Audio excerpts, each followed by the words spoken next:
श्रीगुरवे नमः। श्रीचैतन्यमनोभीष्टं स्थापितं येन भूतले स्वयं रूपः कदा मह्यं ददाति स्वपदान्तिकं वन्देऽहं श्रीगुरो श्रीपदकमलं श्रीगुरुन् वैष्णवांश्च श्रीरूपं साग्रजातं सहगणा रघुनाथान्वितं तं सजीवं सचैतन्यदेवं नलिता शिवशाखादितांश। हे कृष्ण करुणा सिंधो दीनबंधो जगत्पते गोपेश गोपिका कांता राधा कांता नमोस्तुते तप्तकांचनेश्वरी वृषभांसते देवी प्रणमामि हरिप्रिये वाञ्छाकल्पतरुभ्यश्च कृपा सिन्धुभ्येव च पतितानां पावनेभ्यो वैष्णवेभ्यो नमो नमः। नमो विष्णुपादाय कृष्णप्रेष्ठाय पुतले श्रीमते भक्तिवेदांत स्वामिनिति नामिने नमस्ते सारस्वती देवे गौरवाणी प्रचारिणे निर्विशेष शून्यवादी पाश्चात्य देशताणे। जय श्री कृष्ण चैतन्य प्रभु नित्यानंद शिवासादि गौरभक्तवृंद हरे कृष्ण राम हरे हरे नारायण नमस्कृत्य नरं चैव नरोत्तमं देवीं सरस्वतीं व्यासं ततो जयमुदीरयेत् नष्टप्रायेषु भद्रेषु नित्यं भागवत सेवया भगवते तम श्लोके भक्ति भवति नैष्टिकी। नमः विष्णुपादाय कृष्णप्रेष्ठाय भूतले श्रीमते भक्तिवेदान्त हरे कृष्ण। ಭಾಗವತ ತತ್ವಸಾರ ಸ್ಕಂದ 1 ಅಧ್ಯಾಯ 6ರ ಸಂಕ್ಷಿಪ್ತ ವಿವರಣೆ. ನಾರದರು ಮತ್ತು ವ್ಯಾಸ ಮಹರ್ಷಿಗಳ ಮಧ್ಯೆ ಸಂಭಾಷಣೆ. ಆದ್ರೆ ಪೂರ್ವಭಾವಿ ಹಿನ್ನೆಲೆ ನಮಗೆ ಗೊತ್ತಿದೆ. ವ್ಯಾಸರ ಅತೃಪ್ತಿಗೆ ಕಾರಣ ಏನು, ನಾರದರು ಏನು ಉಪದೇಶ ಮಾಡ್ತಾರೆ, ನಾರದರು ತಮ್ಮ ಜೀವನದ ಉದಾಹರಣೆಯನ್ನೇ ನೀಡಿ ವ್ಯಾಸರ ಗಮನ ಸೆಳೆತಾರೆ. ವ್ಯಾಸರು 2 ದೋಷ ಇರುತ್ತೆ. ಕರ್ಮಕಾಂಡಗಳನ್ನೇ ಪ್ರತಿನಿಧಿಸುವಂತಹ ಗ್ರಂಥಗಳನ್ನ ಮಾಡಿ ಜನರನ್ನ ಅದಲ್ಲೇ ಮುಳುಗೋ ತರ ಮಾಡಿದ್ವು. ಮತ್ತೆ ಭಗವಂತನ ದಿವ್ಯ ಗುಣಗಳನ್ನ ವರ್ಣನೆ ಮಾಡುವಂತಹ ಸಾಹಿತ್ಯವನ್ನ ರಚನೆ ಮಾಡಿಲ್ಲದೆ ಇರೋದು 2 ದೋಷವಿತ್ತು. ಅದನ್ನ ನಾರದರು ವ್ಯಾಸರಿಗೆ ವಿವರಣೆ ಮಾಡ್ತಾರೆ. ಯಾವಾಗ ಕಾಮ ಮೋಕ್ಷದಲ್ಲಿ ಮುಳುಗು ಹೋಗ್ತಾರೆ, ಅವರು ಪತಿತರಾಗ್ತಾರೆ. ಸೊ ಹಾಗಾಗಿ ಅವರನ್ನ ಪತಿತರನ್ನಾಗಿ ಮಾಡಿದ್ದ ಬೇಜವಾಬ್ದಾರಿ ನಿಮಗೆ ಬರುತ್ತೆ. ಸೊ ಹಾಗಾಗಿ ನೀವು ಭಗವಂತನ ಗುಣಗಳನ್ನು ವರ್ಣನೆ ಮಾಡುವಂತ ಸಾಹಿತ್ಯವನ್ನ ರಚನೆ ಮಾಡಿ. ಆದ್ಮೇಲೆ ನಾರದರು ತಮ್ಮ ಪೂರ್ವ ಜನ್ಮದ ಹಿಂದಿನ ಕಲ್ಪದ ಅವರ ಜನ್ಮದ ರಹಸ್ಯ ಹೇಳ್ತಾರೆ. ವ್ಯಾಸದೇವರು ಅವ್ರಿಗೆ ಪ್ರಶ್ನೆ ಮಾಡ್ತಾರೆ ನಾರದರಿಗೆ, ನಿಮ್ಗೆ ಹಿಂದಿನ ಜನ್ಮದ ನೆನಪು ಹೇಗೆ ಬರಕ್ ಸಾಧ್ಯ? ನಮಗೆ ನೆನಪಿದ್ಯಾ? ಇಲ್ಲ. ನಾರದರಿಗೆ ದೀಕ್ಷೆ ಕೊಡ್ತಾರಲ್ಲ ಹಿಂದಿನ ಜನ್ಮದಲ್ಲಿ. ಅವ್ರು ದೀಕ್ಷೆ ಅಂದ್ರೆ ಹೇಗೆ, ಆ ಮಹರ್ಷಿಗಳು ಆ ಬ್ರಾಹ್ಮಣರು ಅಂದ್ರೆ ಚಾತುರ್ಮಾಸ್ಯಕ್ಕೆ ಬಂದಂತಹ ಬ್ರಾಹ್ಮಣರು ಅವರ ಸೇವೆ ಮಾಡ್ತಕ್ಕಂತಹ ಅವರ ತಾಯಿ, ನಾರದರ ತಾಯಿ ದೇಹ ತ್ಯಾಗ ಮಾಡಿದ್ಮೇಲೆ ಆ ಬ್ರಾಹ್ಮಣರು ಅವ್ರಿಗೆ ಆ ಹುಡುಗನಿಗೆ ದಿವ್ಯ ಜ್ಞಾನವನ್ನ ಬೋಧನೆ ಮಾಡ್ತಾರೆ. ಅದನ್ನೇ ದೀಕ್ಷೆ ಅಂತ ಹೇಳೋದು. ಸೊ ದೀಕ್ಷೆ ಕೊಟ್ಟ ನಂತರ ಆ ಹುಡುಗ ಏನ್ ಮಾಡ್ತಾರೆ, ಕಾಡು ಮೇಡಲ್ಲಿ ಅಲ್ದಾಡ್ತಾ ಭಗವಂತನ ಕಾಣಬೇಕು ಅನ್ನೋ ಆಸೆಯಿಂದ ಹುಡುಕ್ತಾ ಇರ್ತಾರೆ. ಎಷ್ಟು ಕಷ್ಟ, ಹಿಂಸೆ, ನೋವುಗಳನ್ನ ಅನುಭವಿಸಿ ನಾರದರು ಅವನ ಧ್ಯಾನವನ್ನೇ ಮಾಡ್ತಾ ಕಾಡು ಮೇಡಲ್ಲಿ ಇರ್ತಾ ಇರ್ತಾರೆ. ಆಗ ಒಂದು ಅಶರೀರ ವಾಣಿ ಕೇಳಿಸುತ್ತೆ. ಆಗ ನಾರದರಿಗೆ ಉಪದೇಶ ಮಾಡ್ತಾ ಭಗವಂತ ಹೇಳ್ತಾನೆ, ನೀನು ಈ ಜನ್ಮದಲ್ಲಿ ನನ್ನ ಕಾಣುವುದಕ್ಕೆ ಸಾಧ್ಯವಿಲ್ಲ ಅಂತ ಒಂದು ಮಿಂಚು ಬಂದು ಹೋಗುವಷ್ಟು ಕ್ಷಣ ಕಾಲ ಮಾತ್ರ ಭಗವಂತ ನಾರದರಿಗೆ ಅಂದ್ರೆ ನಾರದರ ಹಿಂದಿನ ಜನ್ಮದ ಅವರಿಗೆ ಪ್ರತ್ಯಕ್ಷ ಗೋಚರ ಆಗುತ್ತೆ. ಆಗ ಆ ಹುಡುಗ ಅಂದ್ರೆ ನಾರದ ಮುನಿ ಅವರು ದೇಹ ತ್ಯಾಗವನ್ನ ಮಾಡ್ತಾರೆ. ಇದು ಆಮೇಲೆ ಇನ್ನೊಂದು ರಹಸ್ಯವಾದ ಮಾತನ್ನ ಹೇಳ್ತಾರೆ. ಯಾರು ನಿರಾಕಾರನಾದ ಭಗವಂತನ ಅಂದ್ರೆ ಅಲ್ಲ ಸಾರಿ ಭೌತಿಕ ರೂಪದ ಭಗವಂತನಲ್ಲಿ ಮನಸ್ಸನ್ನ ಇಟ್ಟು ಭಕ್ತಿ ಮಾಡ್ತಾರೋ ಅದಕ್ಕಿಂತ ಹೆಚ್ಚು ಸುಲಭವಾದದ್ದು ಭಗವಂತನ ನಾಮರೂಪದಲ್ಲಿ ಭಕ್ತಿ ಮಾಡೋದು. ಅದಕ್ಕೆ ನಾವು ಹರೇ ಕೃಷ್ಣ ಮಹಾಮಂತ್ರಕ್ಕೆ ಯಾಕೆ ಹೆಚ್ಚು ಈಗ ದೇವರ ಪೂಜೆ, ನಾಮಜಪ, ಇವೆರಡರಲ್ಲಿ ಯಾವ್ದು ಫಸ್ಟ್ ಅಂತ ಬಂದಾಗ ನಾಮಜಪ. ಓಕೆ, ನಾಮಜಪ ಮಾಡದ ಯಾವ ಪೂಜೆಯನ್ನು ಕೂಡ ಯಾರೂ ಸ್ವೀಕರಿಸೋದಿಲ್ಲ.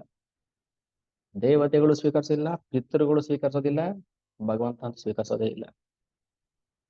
ಅದಕ್ಕೆ ಈಗ ಪಿತೃಪಕ್ಷ ಬರ್ತಿದೆ, ನಡೀತಾ ಇದೆ. ನಾವು ಪಿತೃಗಳಿಗೆ ಎಲ್ಲ ಮಾಡ್ಬೇಕಾಗಿರೋದು ಭಗವಂತನಿಗೆ ಆಫರ್ ಮಾಡಿ ಅದನ್ನ ಪಿತೃದೇವತೆಗಳಿಗೆ ಕೊಡ್ಬೇಕು. ಪಿತೃಗಳಂದ್ರೆ ನಮ್ಮ ಅಪ್ಪ ತಾತ ಮುತ್ತಾತನಿಗೆಲ್ಲ ಕೊಡೋದು, ಪಿತೃ ದೇವತೆಗೆ ಕೊಡಬೇಕು. ಪಿತೃ ದೇವತೆ ಕೊಟ್ರೆ ಏನ್ ಮಾಡ್ತಾರೆ ಅವರು? ಪಿತೃಗಳಿಗೆ ಅದನ್ನ ತಲುಪಿಸ್ತಾರೆ. ಯಾರ್ಯಾರ ಪಿತೃಗಳು ಎಲ್ಲೆಲ್ಲಿದ್ದಾರೆ ಗೊತ್ತಿಲ್ಲ. ಸ್ವರ್ಗದಲ್ಲಿದ್ದಾರೋ, ಪಿತೃಲೋಕದಲ್ಲಿದ್ದಾರೋ, ನರಕದಲ್ಲಿದ್ದಾರೋ, ಅಥವಾ ಆಗ್ಲೇ ಬೇರೆ ದೇಹದಲ್ಲಿ ಬಂದಿರ್ಬೋದು, ಅವರವರ ಮನೆಗಳಿಗೆ ಬಂದಿರ್ಬೋದೋ ಗೊತ್ತಿಲ್ಲ, ಯಾವ್ದು ರೂಪದಲ್ಲಿ. ಸೊ ನಮ್ಗೆ ಗೊತ್ತಿಲ್ಲ. ನಾವು ಪಿತೃಗಳನ್ನ ಕರೆದು, ಅದೊಂದು ಅಪಸಂಪ್ರದಾಯ. ಸರಿಯಾದ ಮಾರ್ಗದರ್ಶನ ಜ್ಞಾನ ಇಲ್ಲದೆ ನಾವು ಮಾಡುವಂಥದ್ದು ಯಾವುದು ಕೂಡ ನಿಷ್ಪ್ರಯೋಜಕ.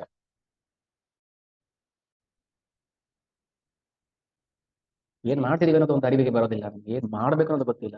ಏನಂದ್ರೆ ಏನು ಗೊತ್ತಿಲ್ಲ, ಸುಮ್ಮನೆ ಕಾಟಾಚಾರ ಮಾಡ್ಕೊಂಡು ಹೋಗ್ತಿದ್ವಿ. ಪಿತೃಪಕ್ಷ ಮಾಡ್ಬೇಕು, ಮಾಡ್ಬೇಕು, ಮಾಡಬಾರದು ಅಂತ ಹೇಳ್ತಾರೆ. ಮತ್ತೆ ಅದನ್ನ ಅಪಾರ್ಥ ಮಾಡಿ ಮತ್ತೆ ಎಲ್ಗೋ ತಗೊಂಡೋಗ್ಬಾರ್ದು. ಪಿತೃಪಕ್ಷ ಮಾಡ್ಬೇಕು.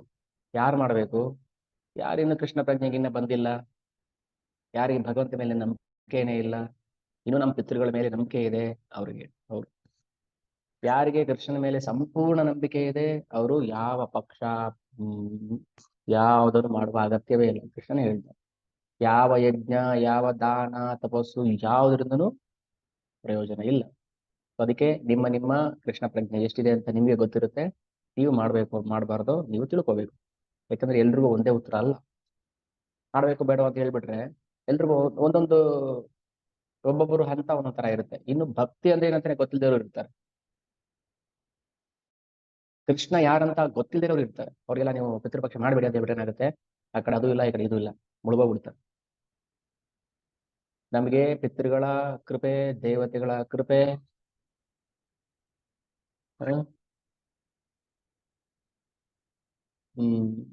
ಎಲ್ಲರ ಕೃಪೆ ಇದ್ರೇನೆ ನಮ್ಗೆ ಭಗವಂತನ ಕೃಪೆ ಸಿಗೋದು. ಓಕೆ, ಭಗವಂತನ ಕೃಪೆ ಸಿಕ್ಕಿದೆ ಅಂತೆ ಎಲ್ಲ ಸಿಕ್ಕಿದೆ ಅಂತಾನೆ ಅರ್ಥ. ಹಾಗೆ ನಾರದ ಮುನಿಗಳು ಹೇಳ್ತಾರೆ, ಮಂತ್ರ ಇಲ್ಲದ ಯಾವುದು ಕೂಡ ನಿಷ್ಪ್ರಯೋಜಕ. ಸೊ ಭಗವಂತನನ್ನ ನಾವು ಮಂತ್ರದ ರೂಪದಲ್ಲಿ ಆ ರೂಪದಲ್ಲೇ ಅವರನ್ನ ಆರಾಧನೆ ಮಾಡ್ಬೇಕು. ಇದು ಕ್ಲಿಯರ್ ಆಯ್ತಾ? ಇದರಲ್ಲಿ ಡೌಟ್ಸ್ ಇದೆಯಾ? ನಾಮ ಜಪ ಮಾಡ್ಲೇಬೇಕಾ? ಮಾಡ್ಲೇಬೇಕು. ಬೇರೆ ಪೂಜೆ ಮಾಡ್ಲೇಬೇಕಾ? ಮಾಡ್ಲೇಬೇಕಂತೇನಿಲ್ಲ. ಬೇರೆ ಪೂಜೆ ಪುರಸ್ಕಾರಗಳು ಮಾಡ್ಲೇಬೇಕು ಅಂತಿಲ್ಲ. ಅದೇ ನಾಮ ಜಪ ಮಾಡ್ಲೇಬೇಕು, ಕಂಪಲ್ಸರಿ ಕಲಿಯುಗದಲ್ಲಿ. ಅದು ಬಿಟ್ಟು ನಾವ್ ಏನೇ ಹಿಡ್ಕೊಂಡ್ರು ಕೂಡ ಒಂದು ನಯಾ ಪೈಸನು ಕೂಡ ಪ್ರಯೋಜನ ಆಗುತ್ತೆ. ಇದು ನಾರದರ ಮಾತು, ಭಾಗವತನ ಮಾತು.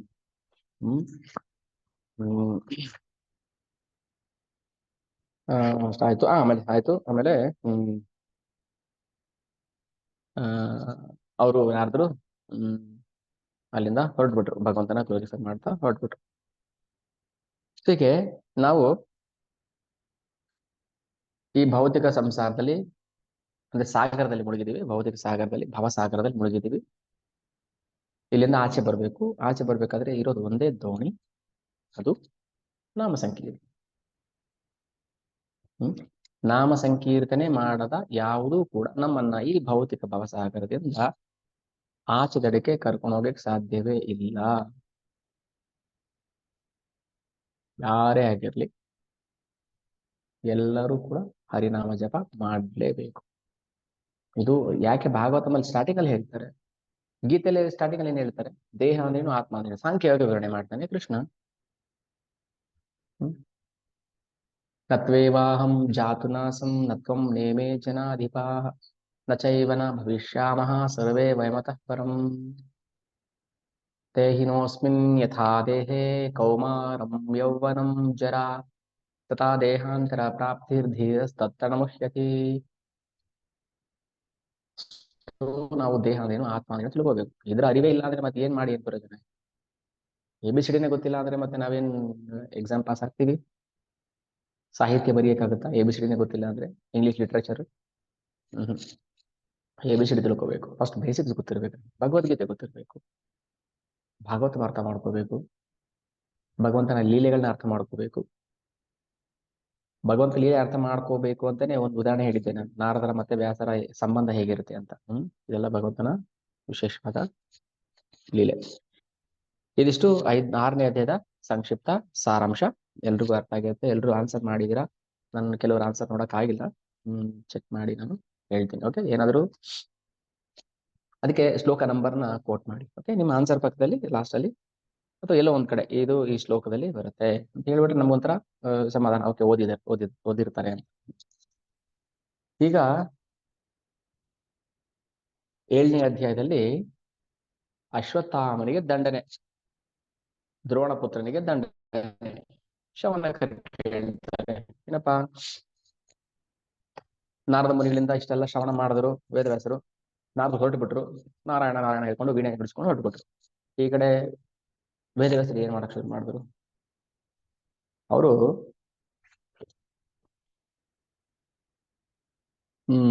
ಅವ್ರದ್ದೊಂದು ಆಶ್ರಮ ಇತ್ತು. ಇಲ್ಲಿ ಸರಸ್ವತಿ ನದಿ ದಡದಲ್ಲಿ ಆಶ್ರಮ ಇತ್ತು.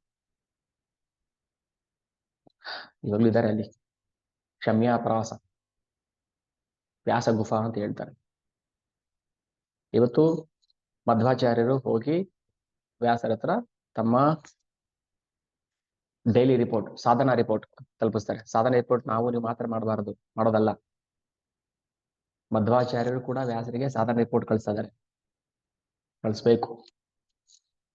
ಅದು ನಾವ್ ಏನ್ ಹೇಳ್ತೀವಿ ಯಾವ್ದು ಸುಮ್ಮನೆ ಅಲ್ಲ, ನಾವು ಮ್ಯಾನುಫ್ಯಾಕ್ಚರ್ ಮಾಡ್ಕೊಂಡಿರ್ತದಲ್ಲ ಅದು. ಸೊ ಶಮ್ಯ ಪ್ರಾಸ ಅಂತ ಒಂದು ಧ್ಯಾನ ಮಂದಿರದಲ್ಲಿ ಧ್ಯಾನ ಮಾಡ್ತಾ ಕೂತ್ಬಿಟ್ರು. ಗುರು ನಾರದ ಮುನಿಗಳು ಹೇಳಿ ಹೋಗುತ್ತಲ್ಲ, ಭಾಗವತವನ್ನು ರಚನೆ ಮಾಡು, ಎಲ್ಲಾ ದಿವ್ಯ ಜ್ಞಾನ ಅದರಲ್ಲಿ ಸಿಗುತ್ತೆ, ಭಕ್ತಿ ಯೋಗ ಅಭ್ಯಾಸ ಮಾಡ್ಬೋದು, ಭಗವಂತನನ್ನ ಸಂಧಿಸ್ಬೋದು, ಭಾಗವತದ ಮಹಿಮೆ. ಸೊ ವೇದವ್ಯಾಸ ಏನ್ ಮಾಡ್ತಾರೆ, ಧ್ಯಾನ ಮಾಡ್ತಾ ಕೂತ್ಬಿಟ್ರು. ಹೇಗಿರ್ಬೇಕು ಗೊತ್ತಾ ನೋಡಿ, ವೇದವ್ಯಾಸರು ಕೂಡ ಸಂಪೂರ್ಣವಾಗಿ ಐಹಿಕ ವಾಸನೆ ಇಲ್ಲದಂತಹ ಭಕ್ತಿಯೋಗೇನ ಮನಸ್ಸಿ ಸಮ್ಯಕ್ ಪ್ರಣೀತೆ ಅಮಲೆ. ಅಮಲೆ ಅಂದ್ರೆ ನಿರ್ಮಲವಾದದ್ದು. ಮನಸ್ಸಲ್ಲಿ ಮಲ ಇಟ್ಕೊಂಡು ಧ್ಯಾನ ಮಾಡಕ್ಕಾಗತ್ತಾ? ಬಟ್ಟೆಯಲ್ಲಿ ಕೆಂಡ ಕಟ್ಟಿಕೊಂಡು ಧ್ಯಾನ ಮಾಡಕ್ಕಾಗತ್ತಾ? ಮನಸ್ಸು ಎಷ್ಟು ಕ್ರೂರಿ ನಮಗ್ ಗೊತ್ತಿಲ್ಲ, ಮನಸ್ಸು ಎಷ್ಟು ಕೆಟ್ಟವನು ನಮಗ್ ಗೊತ್ತಿಲ್ಲ. ಅದನ್ನ ಅರ್ಥ ಮಾಡ್ಕೋಬೇಕು. ಏನಿಲ್ಲ, ಮನಸ್ಸು ನಮ್ಗೆ ಚೆನ್ನಾಗಿ ಸಪೋರ್ಟ್ ಮಾಡುತ್ತೆ. ಸಪೋರ್ಟ್ ಮನಸ್ಸೆಲ್ಲ ಮಾಡ್ತಾ ಇರೋದು, ನೀವು ಅವ್ರಿಗೆ ಸಪೋರ್ಟ್ ಮಾಡ್ತಾ ಇದ್ದೀರಾ ಮನಸ್ಸಿಗೆ. ನೀವಂದ್ರೆ ಆತ್ಮ, ಜೀವಾತ್ಮ. ಅವನು ಹೇಳ್ದಂಗೆ ತಕತಾಯಿ ಕುಣಿತಾ ಇದೆ ಆತ್ಮ. ಯಾರು ನಾಶ ಆಗದೆ ಅದು. ಯಾರೋ ಒಬ್ಬ ಹೇಳ್ತಾನೆ 100 ರೂಪಾಯಿ ಕೊಡ್ತೀನಿ ಹುಡುಗರು ಅಂತ, ಹೊಡೆದವ್ನು ಹಿಡ್ಕೊಂಡು ಹೋಗ್ತಾರೆ ಫಸ್ಟ್. ಹೊಡೆಸ್ದವ್ನು ಹೇಳ್ತಾನೆ, ಸರ್ ನನ್ಗೆ ಗೊತ್ತಿಲ್ಲ ಸರ್, ನಾನು ಊರಲ್ಲಿ ಇರ್ಲಿಲ್ಲ. ಇಲ್ಲಪ್ಪ ನಾನು ತುಂಬಾ ಒಳ್ಳೆಯವನು ಅಂತ ಹೇಳ್ತೀನಿ. ಒಬ್ಬ ಲಂಚ ತಗೊಂಡು ಸಿಕ್ಕಾಕೊಂಡು ಜೈಲ್ಗೆ ಹೋದಾಗ, ಲಂಚ ತಗೊಂಡು ಹೇಳಿದ್ದು ಮನಸ್ಸೇ, ತಗೊಳ್ಳೋ ಏನಾಗಲ್ಲ, ಎಲ್ರು ತಗೊಳ್ತಾರೆ, ನೀನು ತಗೋ, ಏನದ್ರಲ್ಲಿ ಇದೆ ಅಂತ ಹೇಳುತ್ತೆ ಮನ್ಸು. ಇವನೇನ್ ಮಾಡ್ತಾನೆ, ಮನ್ಸಿನ ಮಾತು ಕೇಳ್ಕೊಂಡು ಜೀವಾತ್ಮ ಆಯ್ತು ತಗೋ ಅಂತ ಹೇಳ್ತಾನೆ, ತಗೊಂಡ್ಬಿಡ್ತಾನೆ. 1 ಸಲ 2 ಸಲ ತಗೊಂಡ, ಸಿಕ್ಕಾಕೊಳ್ಳಿಲ್ಲ. 3ನೇ ಸಲ ಸಿಕ್ಕಾಕೊಂಡ, ಜೈಲಿಂದ ಹೋದ. ಜೈಲಲ್ಲಿ ಪೊಲೀಸರು ಹಾಕೊಂಡು ಹೊಡಿತಿದ್ದಾರೆ. ಅವಾಗ ಮನ್ಸು ಹೇಳುತ್ತೆ, ಯಾವ ಮನ್ಸು, ಯಾರು ಕಳ್ಳತನ ಮಾಡು ಅಂತ ಹೇಳಿದ್ನಲ್ಲ, ಲಂಚ ತಗೋ ಅಂತ ಹೇಳಿದ್ನಲ್ಲ, ಅದೇ ಮನ್ಸು ಹೇಳುತ್ತೆ, ನಾನು ಹೇಳಿದೆ ನೀನ್ ಕೇಳಿಲ್ಲ.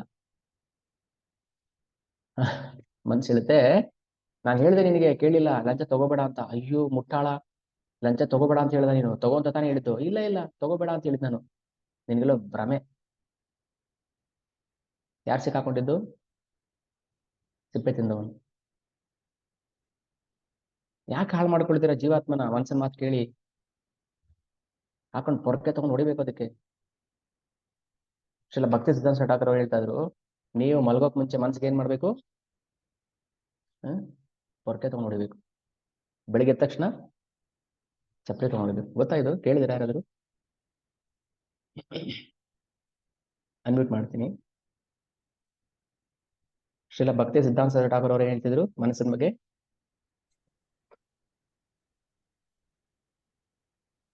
ಹೇಳಿ ಯಾರಾದ್ರು. ಈಗ ಹೇಳಿದ್ನಲ್ಲ ಅದನ್ನ ರಿಪೀಟ್ ಮಾಡಿ. ರಾತ್ರಿ ಹೊತ್ತು ಪರ್ಕೆ ಉಟ್ಕೋಬೇಕು, ಬೆಳಗ್ಗೆ ಹೊತ್ತು ಚಪ್ಪಲಿ ಉಟ್ಕೋಬೇಕು, ಅದು ಅವಾಗ ನಮ್ ಕಂಟ್ರೋಲ್ ಅಲ್ಲಿ ಇರುತ್ತೆ ಅಂತ ಕೇಳಿದೀನಿ ಪ್ರಭು ಲೆಕ್ಚರ್ ಅಲ್ಲಿ. ಕೇಳಿದ್ರಾ? ಹಾ ಪ್ರಭು.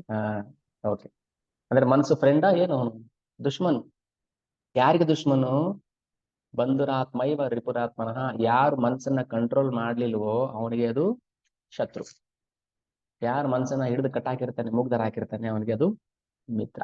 ಬಂಧುರಾತ್ಮೈವ ರಿಪುರಾತ್ಮನಃ. ಬಂಧು ಅಂದ್ರೆ ಫ್ರೆಂಡ್, ರಿಲೇಟಿವ್. ರಿಪು ಅಂದ್ರೆ ಶತ್ರು. ಕೃಷ್ಣನಿಗೆ ಇನ್ನೊಂದು ಹೆಸರಿದೆ, ರಿಪುದಮನ ಅಂತ. ರಿಪುದಮನ ಅಂದ್ರೆ ಕೃಷ್ಣ ಶತ್ರುವನ್ನ ಕೊಂದವನೇ ರಿಪುದಮನ. ರಿಪು ಅಂದ್ರೆ ಶತ್ರು. ಈಗ ಯಾರು ಕೇಳಿದ್ರೆ, ಯಾರಪ್ಪ ನಿಮ್ಮ ಶತ್ರು? ನನಗೆ ಪಾಕಿಸ್ತಾನಿ ಅವನ ಶತ್ರು, ನನಗೆ ಅವನ್ ಶತ್ರು, ಇವನ್ ಶತ್ರು. ಇಲ್ಲ, ನಿನ್ನ ಮನಸ್ಸೇ ನಿನಗೆ ಶತ್ರು. ಅದಕ್ಕೆ ಹೇಳುದು, ರಾತ್ರಿ ಮಲಗೋಕ್ ಮುಂಚೆ ಪೊರಕೆ ಹೊಡೆದು ಬೆಳಿಗ್ಗೆ ಎದ್ದ ತಕ್ಷಣ ಚಪ್ಪಲಿ ಹೊಡಿಬೇಕು. ಏನೋ ಮೂರ್ಖ, ಲಂಚ ತಗೋಬೇಡ ಅಂತ ಹೇಳ್ಬೇಕಿತ್ತು ತಾನೆ, ಏನ್ ಹೇಳಿದೆ ನೀನು? ಲಂಚ ತಗೋ ಅಂದೆ. ಸಿಕ್ಕಾಕೊಂಡು ಜೈಲ್ಗೆ ಹೋಗ್ಬೇಕಾರೆ ಏನ್ ಹೇಳ್ತೀಯಾ? ತಗೋಬೇಡ ಅಂತ ಹೇಳಿದೆ ನಾನು, ನೀನ್ ಕೇಳಿಲ್ಲ ಅಂತ ಹೇಳಿದೆ. ಸೊ ಹೀಗೆ ನಮ್ಮ ಮನಸ್ಸನ್ನ ಹೇಗೆ ಕಂಟ್ರೋಲ್ ಮಾಡಬೇಕು? ಕೃಷ್ಣ ಗೀತೆಯಲ್ಲಿ ಸ್ಪಷ್ಟವಾಗಿ ಹೇಳ್ತಾನೆ. ನನ್ನನ್ನ ಯಾರು ನಿರಾಕಾರ ರೂಪದಲ್ಲಿ ಧ್ಯಾನ ಮಾಡ್ತಾರೆ, ಅವ್ರು ಯಾವ ಕಾರಣಕ್ಕೂ ಮನಸ್ಸನ್ನು ಕಂಟ್ರೋಲ್ ಮಾಡಕ್ ಆಗೋದಿಲ್ಲ. ಕೇವಲ ನಾಮ ಜಪ ಮಾಡೋದಿಲ್ಲ. ನಾಮ ಜಪ ನಿರಾಕಾರ ಅಂತ ಕೇಳುದು. ಇಲ್ಲ, ನಾಮ ಜಪ ನಿರಾಕಾರ ಅಲ್ಲ. ಯಾರು ಹೇಳಿದ್ರು? ನಾಮ ಜಪ ಹರಿನಾಮ ಜಪ ಮಾಡೋದಾದ್ರೆ ಭಗವಂತನ ರೂಪ, ಲೀಲೆ, ಗುಣ ಇದೆಲ್ಲ ಹೇಳಿದೀನಿ ತುಂಬಾ ಸಲ. ಹರಿನಾಮ ಜಪ ಮಾಡ್ತಾ ಭಗವಂತನ ನಾಮ, ರೂಪ, ಗುಣ, ಲೀಲೆ, ಅವನ ಪರಿವಾರ, ಪರಿಕರ ಎಲ್ಲ ಕಾಣಿಸುತ್ತೆ. ಎಲ್ಲಿಂದ ನಿರಾಕಾರ ಆಯ್ತು ಅದು? ಅದು ಸಾಕ್ಷಾತ್ ರಾಧಾರಾಣಿ. ಭಗವಂತನ ಅಂತರಂಗ ಶಕ್ತಿ. ಅದಕ್ಕೆ ಹೇಳುದು ಹರಿನಾಮ ಯಾಕೆ ಶ್ರೇಷ್ಠ. ನಾರದ ಮುನಿಗಳು ಹೇಳ್ಬಿಟ್ಟು ಹೋದಲ್ಲ ಪ್ರಭು, ಲಾಡ್ಲೇನೆ ಶಕ್ತಿ ಅಲ್ವಾ? ನೀವು ಕ್ಲಾಸ್ ಕೇಳಿ ಪ್ರಶ್ನೆ. ಹಾ ಹೌದು, ಲಾದಿನಿ ಶಕ್ತಿ. ರಾಧಾರಾಣಿ ಭಗವಂತನ ಲಾದಿನಿ ಶಕ್ತಿ. ಓಕೆ, ಪ್ರಶ್ನೆ ಇದ್ರೆ ಮಾತ್ರ ಹ್ಯಾಂಡ್ ರೈಸ್ ಮಾಡಿ. ಓಕೆ, ಹಾ, ಇಲ್ಲಿ ಕೇಳಿ. ಭಕ್ತಿ ಯೋಗೇನ ಮನಸ್ಸಿ ಸಮ್ಯಕ್ ಪ್ರಣೀಹಿತೆ ಅಮಲೆ. ಭಕ್ತಿ ಯೋಗೇನ ಅಂದ್ರೆ ಯಾವಾಗ ನಾವು ಹರಿನಾಮವನ್ನ ಭಕ್ತಿಯಿಂದ ಜಪ ಮಾಡ್ತೀವಿ, ಜ್ಞಾನದಿಂದ ಅಲ್ಲ, ಮತ್ತೆ ಕರ್ಮದಿಂದ ಅಲ್ಲ. ಅದೊಂದು ಕರ್ಮಕಾಂಡ ಅಲ್ಲ. ಮಣಿ ಕೊಟ್ಟಿದ್ದಾರೆ, ಪಿಟಿ ಪಿಟಿ ಪಿಟಿ ಹೇಳಬೇಕು, ಹರೇ ಕೃಷ್ಣ ಹರೇ ಕೃಷ್ಣ ಕೃಷ್ಣ ಕೃಷ್ಣ, ಅದು ಕರ್ಮಕಾಂಡ ಆಗುತ್ತೆ. ಅಥವಾ ಹರಿನಾಮ ಜಪ ಮಾಡೋದ್ರಿಂದ ನಮಗೆ ಭೌತಿಕ ಸಂಪತ್ತು ಸಿಗುತ್ತೆ, ಆಮೇಲೆ ನನ್ನ ಸಮಸ್ಯೆಗಳು ತೀರುತ್ತೆ. ಅದು ಕರ್ಮಕಾಂಡ ಆಯ್ತು. ಹೀಗೆ ಯಾಕೆ ಹರಿನಾಮದ ಮಹಿಮೆ ಹೇಳಕ್ ಹೋದ್ರೆ ಏನಾಗುತ್ತೆ, ಅದ್ರಲ್ಲಿ ಶ್ರದ್ಧೆ ಇಲ್ದಿರೋರ್ಗೆ ಏನೋ ಒಂಥರ ಏನೋ ಏನೋ ಹೇಳ್ತಾರಲ್ಲಪ್ಪ, ಇದು ಉತ್ಪ್ರೇಕ್ಷೆ ಅನ್ಸ್ಬಿಡುತ್ತೆ. ಉತ್ಪ್ರೇಕ್ಷೆ ಅನ್ಸುತ್ತೆ. ಅದಕ್ಕೆ ನಾವು ಭಾಗವತಂ ಶ್ರವಣ ಮಾಡೋರ್ಗೆ ಏನ್ ಅರ್ಹತೆ ಇರ್ಬೇಕು ಅಂತ ಹೇಳ್ತೀವಿ. ನಾವು ಕೃಷ್ಣನನ್ನ ದೇವೋತ್ತಮ ಪರಮ ಪುರುಷ ಅಂತ ಒಪ್ಪಿರ್ಬೇಕು, ಶರಣಾಗತಿ ಆಗಿರ್ಬೇಕು. ಅವಾಗ ಮಾತ್ರ ನಮ್ಗೆ ಇದು ಅರ್ಥ ಆಗುತ್ತೆ ಭಾಗವತಂ. ಈಗಲೂ ನಾನು ಹೇಳ್ತೀನಿ, ಈಗ 62 ಜನ ಇದ್ದಾರೆ. ಎಷ್ಟು ಜನಕ್ಕೆ ಭಗವಂತನಲ್ಲಿ ಶ್ರದ್ಧೆ ರತಿ ಇದೆಯೋ ಅವ್ರಿಗೆ ಮಾತ್ರ ಭಾಗವತಂ ಅರ್ಥ ಆಗ್ತಾ ಇದೆ. ಅದಕ್ಕೆ ನಾನು ಅರ್ಥ ಆಯ್ತಾ ಅಂತ ಕೇಳಕ್ ಹೋಗೋದಿಲ್ಲ. ಅರ್ಥ ಆಯ್ತಾ ಅಂತ ಯಾಕೆ ಅರ್ಥ ಆಗೋದಿಲ್ಲ? ಭಕ್ತಿಯೋಗೇನ ಮನಸ್ಸು ಭಕ್ತಿ ಯೋಗದಲ್ಲಿ ಮುಳುಗಿದ್ರೆ ಮಾತ್ರ ಅವಾಗ ಏನಾಗುತ್ತೆ, ಸಮ್ಯಕ್ ಪ್ರಣೀಹಿತೆ. ಸಮ್ಯಕ್ ಅಂದ್ರೆ ಸರ್ವಸ್ವ, ಪರಿಪೂರ್ಣವಾಗಿ. ಆಗ ಮಾತ್ರ ಪ್ರಣೀಹಿತೆ ತೊಡಗುತ್ತೆ. ಏನ್ ತೊಡಗುತ್ತೆ? ಅಮಲೆ. ಈಗ ಮನಸ್ಸಿಗೆ ನಾವು ಧ್ಯಾನ ಮಾಡಕ್ ಕೂತ್ಕೊಂಡ್ರೆ ಏನಾಗುತ್ತೆ, ಮಲ ಕಾಣಿಸುತ್ತೆ, ಗಲೀಜು, ಮನಸ್ಸಿನ ಹೊಲಸು ಕಾಣಿಸ್ತಿರುತ್ತೆ ಅಲ್ವಾ? ಸೊ ಅದಕ್ಕೆ ಮನಸ್ಸನ್ನ ನಾವು ಫಸ್ಟ್ ನಿಗ್ರಹ ಮಾಡ್ಬೇಕು. ಆದ್ರೆ ಗೀತೆಯಲ್ಲಿ ಕೃಷ್ಣ ಹೇಳ್ತಾನೆ, ಅಸಂಶಯ ಮಹಾಬಾಹೋ ಮನೋದುರ್ನಿಗ್ರಹಂ ಚಲು. ಇಲ್ಲಿ ಹೇಳ್ತಾರೆ ನಾರದರು, ಮನಸ್ಸನ್ನ ಸ್ಥಿರವಾಗಿ ನಿಲ್ಸು ಅಂತ. ಅದೇಂಗ್ ಸ್ಥಿರವಾಗಿ ನಿಲ್ಸಕ್ಕಾಗತ್ತೆ? ಅಸಂಶಯ ಮಹಾಬಾಹೋ, ಹೌದು, ಮನಸ್ಸನ್ನ ನಿಲ್ಸಕ್ ಆಗೋದಿಲ್ಲ. ಅಸಂಶಯ, ಡೌಟೇ ಇಲ್ಲ ಅದ್ರಲ್ಲಿ, ಮನಸ್ಸನ್ನ ನಿಲ್ಸಕ್ ಆಗೋದಿಲ್ಲ, ಗೊತ್ತು. ಅದಕ್ಕೆ ಏನ್ ಮಾಡ್ಬೇಕು? ಅಭ್ಯಾಸೇನ ತತ್ವ ಮಾಮಿಚ್ಛಾಪ್ತಂ. ಅಭ್ಯಾಸೇನ ಮತ್ತೆ ವೈರಾಗ್ಯೇನ. ಅಭ್ಯಾಸ ಮತ್ತೆ ವೈರಾಗ್ಯದಿಂದ. ಸೊ 2 ಟೂಲ್ಸ್ ಇದೆ ನಮಗೆ, ಒಂದು ಅಭ್ಯಾಸ, ಇನ್ನೊಂದು ವೈರಾಗ್ಯ. ಅದು ಯಾವ ಅಭ್ಯಾಸ? ಭಕ್ತಿ ಯೋಗ. ಅಭ್ಯಾಸೋಪಿ ಅಸಮರ್ಥೋಸಿ ಕರ್ತುಂ ಮಧ್ಯೋಗಮಾಶ್ರಿತ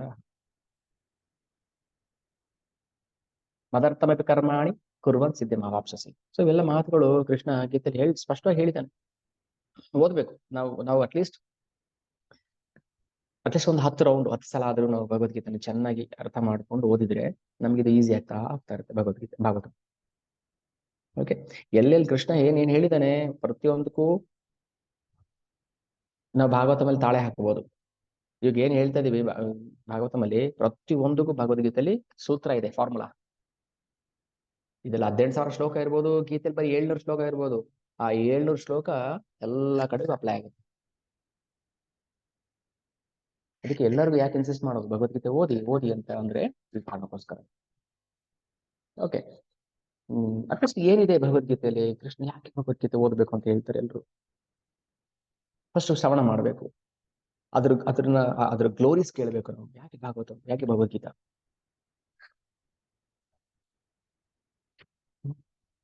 ಯಾಕಂದ್ರೆ ಭಗವಂತನ ಬಹಿರಂಗ ಶಕ್ತಿ ತುಂಬಾ ಸ್ಟ್ರಾಂಗ್ ಇದೆ, ಮಾಯಾ. ಅದನ್ನು ಹೋಗ್ಲಾಡ್ಸ್ಬೇಕಾದ್ರೆ ಏನ್ ಮಾಡ್ಬೇಕು? ಈಗ ತನ್ಮಯ ಪ್ರಭು ಹೇಳ್ದಲ್ಲ, ಹ್ಲಾದಿನಿ ಶಕ್ತಿ. ಭಗವಂತ ನಾಮ ಹೇಳ್ತಾ ಹೇಳ್ತಾ ನಮ್ಮೊಳಗೆ ಆನಂದ ಬರಬೇಕು, ಅದೇ ಕಷ್ಟ. ಯಾಕಂದ್ರೆ ಅನರ್ಥಗಳಿರುತ್ತೆ ಇನ್ನು ಒಳಗಡೆ. ಅನರ್ಥ ನಿವೃತ್ತಿ ಮಾಡ್ಬೇಕು. ಅದಕ್ಕೆ ಹೆಂಗೋ ಏನೋ ಸಾಧು ಸಂಘ ಮಾಡೋಕೆ ಶುರು ಮಾಡ್ಬೇಕು ನಾವು. ಸಾಧು ಸಂಘಕ್ಕೆ ಬಂದಾಗ ಏನಾಗುತ್ತೆ, ಎಲ್ಲರಲ್ಲೂ ಅನರ್ಥ ಇದ್ದೇ ಇರುತ್ತೆ. ಅನರ್ಥ ನಿವೃತ್ತಿ ಆಗ್ಬೇಕು, ಆಮೇಲೆ ನಮಗೆ ನಿಷ್ಠೆ ಬರುತ್ತೆ. ನಿಷ್ಠೆ ಬರೋ ತನಕ ನಾವು ಭಕ್ತರಲ್ಲ. ನಾವು ಸಾಧು ಸಂಘ ಮಾಡ್ತೀವಿ, ನನ್ನ ಜೊತೆನೂ ಡಿವೋಟೀಸ್ ಇರ್ತಾರೆ, ನಾವು ಸಾಧುಗಳ ಇದಕ್ಕೋ ಇಲ್ಲ ಇಲ್ಲ, ನೀವು ಭಕ್ತರಲ್ಲ. ಭಕ್ತರು ಅಂತ ಹೇಳ್ಕೋಬಾರದು. ಎಲ್ಲಿವರೆಗೂ ನಮ್ಗೆ ನಿಷ್ಠೆ ಬರೋದಿಲ್ಲ ಅಲ್ಲಿವರೆಗೂ ನಾವು ಭಕ್ತರಲ್ಲ. ನಿಷ್ಠೆ ಬರೋದು ಯಾವಾಗ? ಅನರ್ಥ ನಿವೃತ್ತಿ ಆದ್ಮೇಲೆ. ಹಂಗಾಡ್ ನಾವು ಅನರ್ಥ ನಿವೃತ್ತಿ ಹಂತಕ್ಕೆ ಬಂದು ಸಿಕ್ಕಾಕೊಂಡ್ರು, ಒದ್ದಾಡ್ತಾ ಇದ್ರು, ನಿಷ್ಠಾ ಹಂತಕ್ಕೆ ಬರದೇ ಹೋದ್ರೆ ನಾವು ಭಕ್ತರಲ್ಲ. ಓಕೆ. ಈಗ ನಮ್ಮ ಮನಸ್ಸು ನಾವೇ ಕೇಳ್ಕೊಳ್ಳೋದು, ನಮ್ಮಲ್ಲಿ ಎಷ್ಟು ನಿಷ್ಠೆ ಇದೆ ಅಂತ. ಮನ್ಸು ಹೇಳುತ್ತೆ ನಿನ್ಗೆ 100% ನಿಷ್ಠೆ ಇದೆ ಅಂತ, ವಾವ್ ನಾನು ಸೂಪರ್ ಡಿವೋಟಿ ಅಂತ ಅನ್ಸ್ಬಿಡುತ್ತೆ. ಭ್ರಮೆ. ಅದಕ್ಕೆ ಹೇಳುದು, ಮನ್ಸು ಸರಿ ಇಲ್ಲ. ನಮ್ಗೇನ್ ನಾವ್ ಅದಕ್ಕೆ ಏನ್ ಬೇಕೋ ಅದ್ರ ಪ್ರಕಾರ ಯೋಚನೆ ಮಾಡುತ್ತೆ, ನಮ್ಗೆ ಒಳ್ಳೇದಕ್ಕೆ ಯೋಚನೆ ಮಾಡೋದಿಲ್ಲ ಅದು. ಮನಸ್ಸು ಎಷ್ಟು ಸ್ವಾರ್ಥಿ ಅಂದ್ರೆ ಅದಕ್ಕೆ ಏನ್ ಬೇಕೋ ಅದ್ರ ಬಗ್ಗೆ ಮಾತ್ರ ಯೋಚನೆ ಮಾಡುತ್ತೆ ಹೊರತು ಜೀವಾತ್ಮನ ಉದ್ಧಾರ ಮಾಡ್ಬೇಕೇನು ಯೋಚನೆ ಮಾಡೋದಿಲ್ಲ. ಮಾಡುತ್ತಾ? ಈಗ ಎಷ್ಟು ಜನದ ಮನಸ್ಸು ಜೀವಾತ್ಮನ ಉದ್ಧಾರ ಮಾಡ್ಬೇಕು ಅಂತ ಯೋಚನೆ ಮಾಡುತ್ತೆ ನೋಡಿ. ಎಷ್ಟು ಜನ ಭಾಗವತ ಓದ್ತಾ ಇದಾರೆ, ಎಷ್ಟು ಜನ ಚಾಂಟಿಂಗ್ ಮಾಡ್ತಾ ಇದಾರೆ, ಮತ್ತೆ ಮನ್ಸ ನಮ್ಮನ್ನ ಹಾಳು ಮಾಡಕ್ಕೆ ನೋಡ್ತಾ ಇದೆ ಅಂತ ಅರ್ಥ. ಯಾರ ಮನಸ್ಸು ಫ್ರೆಂಡ್ ಆಗಿರ್ತಾನೆ ಜೀವಾತ್ಮನಿಗೆ, ಅವ್ನಿಗೆ ಹೇಳ್ತಾನೆ, ಏಯ್ ಫ್ರೆಂಡ್ ಚಾಂಟಿಂಗ್ ಮಾಡೋ, ಓಯ್ ಫ್ರೆಂಡ್ ಪ್ರಸಾದ ತಿನ್ನೋ, ಓಯ್ ಫ್ರೆಂಡ್ ಟೆಂಪಲ್ ಬಾ, ಓಯ್ ಫ್ರೆಂಡ್ ಸಾಧು ಸಂಘ ಮಾಡೋ ಅಂತ ಹೇಳುತ್ತೆ. ಇಲ್ಲ ಅದೇನ್ ಮಾಡ್ತಾನೆ ದುಶ್ಮನ್ ಇಲ್ಲಿದ್ದಾನೆ, ನಮ್ಮ ಒಳಗೆ ಇದ್ದಾನೆ. ದೇವಸ್ಥಾನಕ್ಕೆ ಹೋಗ್ಬೇಡ, ಪ್ರಸಾದ ತಿನ್ಬೇಡ, ಭಕ್ತರ ಸಂಘ ಮಾಡಬೇಡ, ಜಪ ಮಾಡಬೇಡ. ಇದು ಅದಕ್ಕೆ ಯಯಾ ಸಂಮೋಹಿತೋ ಜೀವ ಆತ್ಮಾನಂ ತ್ರಿಗುಣಾತ್ಮಕಂ. ನಾರದರ ಮಾತು, ಶ್ಲೋಕ ನಂಬರ್ 5, 1.7.5. ಯಯಾ ಸಂಮೋಹಿತೋ ಜೀವ ಆತ್ಮಾನಂ ತ್ರಿಗುಣಾತ್ಮಕಂ. ತ್ರಿಗುಣಾತ್ಮಕ ಅಂದ್ರೆ 3 ಗುಣಗಳಿಂದ ಬದ್ಧನಾಗಿರ್ತಾನೆ ಜೀವ.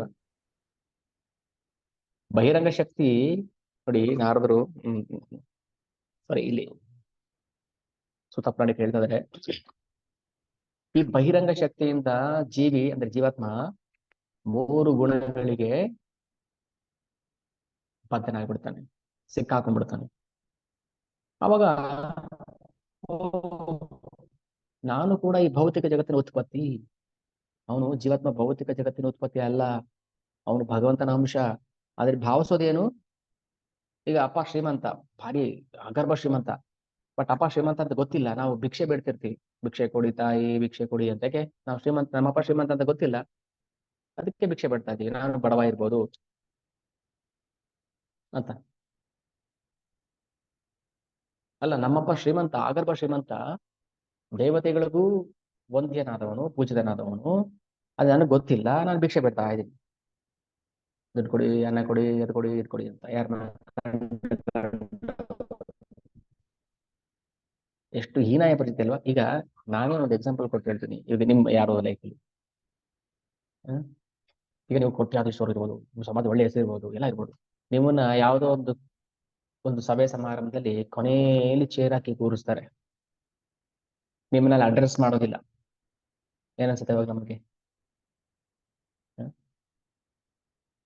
ಎಷ್ಟು ಹೀನಾಯವಾಗಿ ನಡ್ಸ್ಕೊಂಡ್ಬಿಟ್ರು ನಮ್ಮನ್ನ ಅಂತ ಅನ್ಸೋದಿಲ್ವಾ? ಎಂತೆಂಥವ್ರನ್ನೋ ಸ್ಟೇಜ್ ಮೇಲೆಲ್ಲ ಕರೆದೋಗಿ ಹೂನಾರ ಹಾಕಿದ್ರು, ನಾನು ಸಮಾಜದಲ್ಲಿ ಒಳ್ಳೆ ಗಣ್ಯ ವ್ಯಕ್ತಿ, ನನ್ನ ಕೊನೆಯಲ್ಲಿ ಚೇರ್ ಹಾಕಿ ಕೂರಿಸಿದ್ದಾರೆ, ಅದು ಚೇರು ಇಲ್ಲ, ಮುರಿದೋಗ್ರೆ ಚೇರ್ ಹಾಕಿದ್ದಾರೆ ಅಂತ ಅಂದಾಗ ಏನನ್ಸುತ್ತೆ ನಮ್ಗೆ? ನಮ್ ಕ್ಷೇಮ ಆಗೋದಿಲ್ಲ. ಜೀವಾತ್ಮ ಭಗವಂತನ ಅಂಶ, ನಾವು ಭಗವಂತನ ಅಂಶ. ಮಮೇವಾಂಶ ಜೀವಲೋಕೆ ಅಂತದ್ರಲ್ಲಿ ನಾವು ಯಾವ ದೇಹದ ಜೊತೆ ಸೇರಿಕೊಂಡು ನಮ್ಮ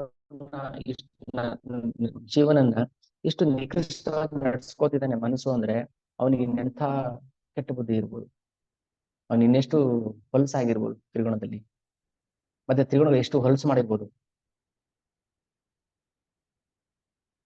ನಾವೆಲ್ಲರೂ ಭಗವಂತನ ಅಂಶರು, ನಮ್ಗೆ ಅದೇ ಗೊತ್ತಿಲ್ಲ. ಸನಾತನ ಕಾಲದಿಂದಲೂ ಸಮಯ ಯಾವಾಗ ಶುರು ಆಯ್ತೋ ಗೊತ್ತಿಲ್ಲ, ಆಗಿಂದನು ಆ ಕಾಲದಿಂದನೂ ಕೂಡ ನಾವು ಭಗವಂತನ ಅಂಶರೇ. ನಾವು ಜೀವಾತ್ಮರು, ನಾವು ದೇಹ ಅಲ್ಲ, ನಾವು ದೇಹ ಅಲ್ಲ, ನಾವು ದೇಹ ಅಲ್ಲ.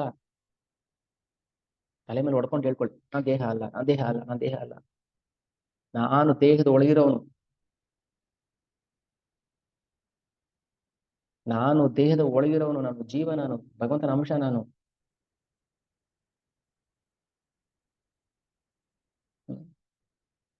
ಒಂದು ಒಂದು ಸ್ಪೀಚ್ ಅಲ್ಲಿ ಕೇಳ್ತದೆ, ಶ್ರೀಲ ಜಯಪತಾಕ ಸ್ವಾಮಿ ಮಹಾರಾಜರವರು ಚಾಂಟ್ ಮಾಡ್ತಾ ಮಾಡ್ತಾ ಅವರು ಮಧ್ಯದಲ್ಲಿ ಒಂದೊಂದು ಲೈನ್ ಹೇಳ್ತಾರೆ.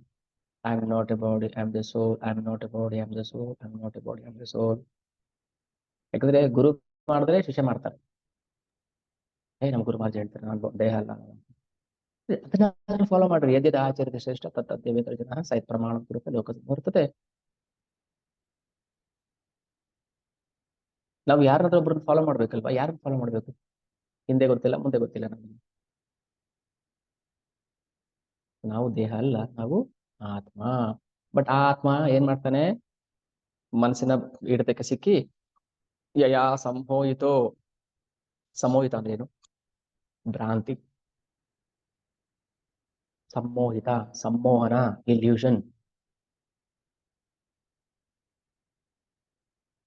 ಭ್ರಾಂತಿ. ಆ ಭ್ರಾಂತಿ ಸಿಕ್ಕಾಕೊಂಡು ಏನಾಗ್ತಾನೆ ಜೀವಾತ್ಮ? ಪರೋಪಿ ಮನುತೆ ಅನರ್ಥಂ ತತ್ಕೃತಂ ಚ ವಿಪದ್ಯತೆ. ಪರೋಪಿ, ಪರ ಅಂದ್ರೆ ಅಲೌಕಿಕ. ಜೀವಾತ್ಮ ಅಲೌಕಿಕನಾಗಿದ್ರು ಕೂಡ ಅಂತ ಅರ್ಥ. ಪರೋಪಿ ಅಂದ್ರೆ ಅಲೌಕಿಕ. ಲೌಕಿಕ ಅಲ್ಲ ಅವನು.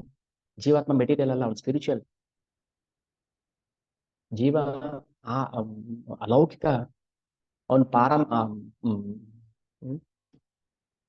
ಪಾರಮಾರ್ಥಿಕ. ಆದ್ರೂ ಅವನೇನ್ ಮಾಡ್ತಾನೆ? ಪರೋಪಿ ಮನುತೆ ಅನರ್ಥಂ ತತ್ಕೃತಂ. ಭಾವಿಸ್ತಾನ. ಏನಂತ ಭಾವಿಸ್ತಾನೆ? ನಾನು ದೇಹ, ನಾನು ದೇಹ, ನಾನು ದೇಹ, ನಾನೀ ಕೈ, ನಾನೀ ಕಾಲ್, ನಾನೀ ತಲೆ ಅಂತ ಭಾವಿಸ್ಬಿಡ್ತಾನೆ. ಇದು ಮೂರ್ಖತನ.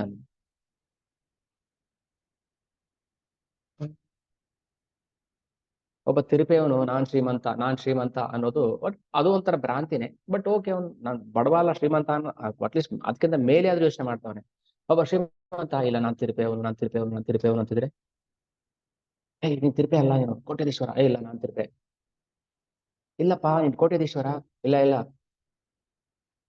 ನಾನ್ ಭಿಕಾರಿ, ಭಿಕ್ಷುಕ. ಅಂದ್ರೆ ಅದು ಮೂರ್ಖತನ. ಇಬ್ರು ಮೂರ್ಖರೇ. ಒಬ್ಬ ಶತಮೂರ್ಖ, ಒಬ್ಬ ಸಾಮಾನ್ಯ ಮೂರ್ಖ.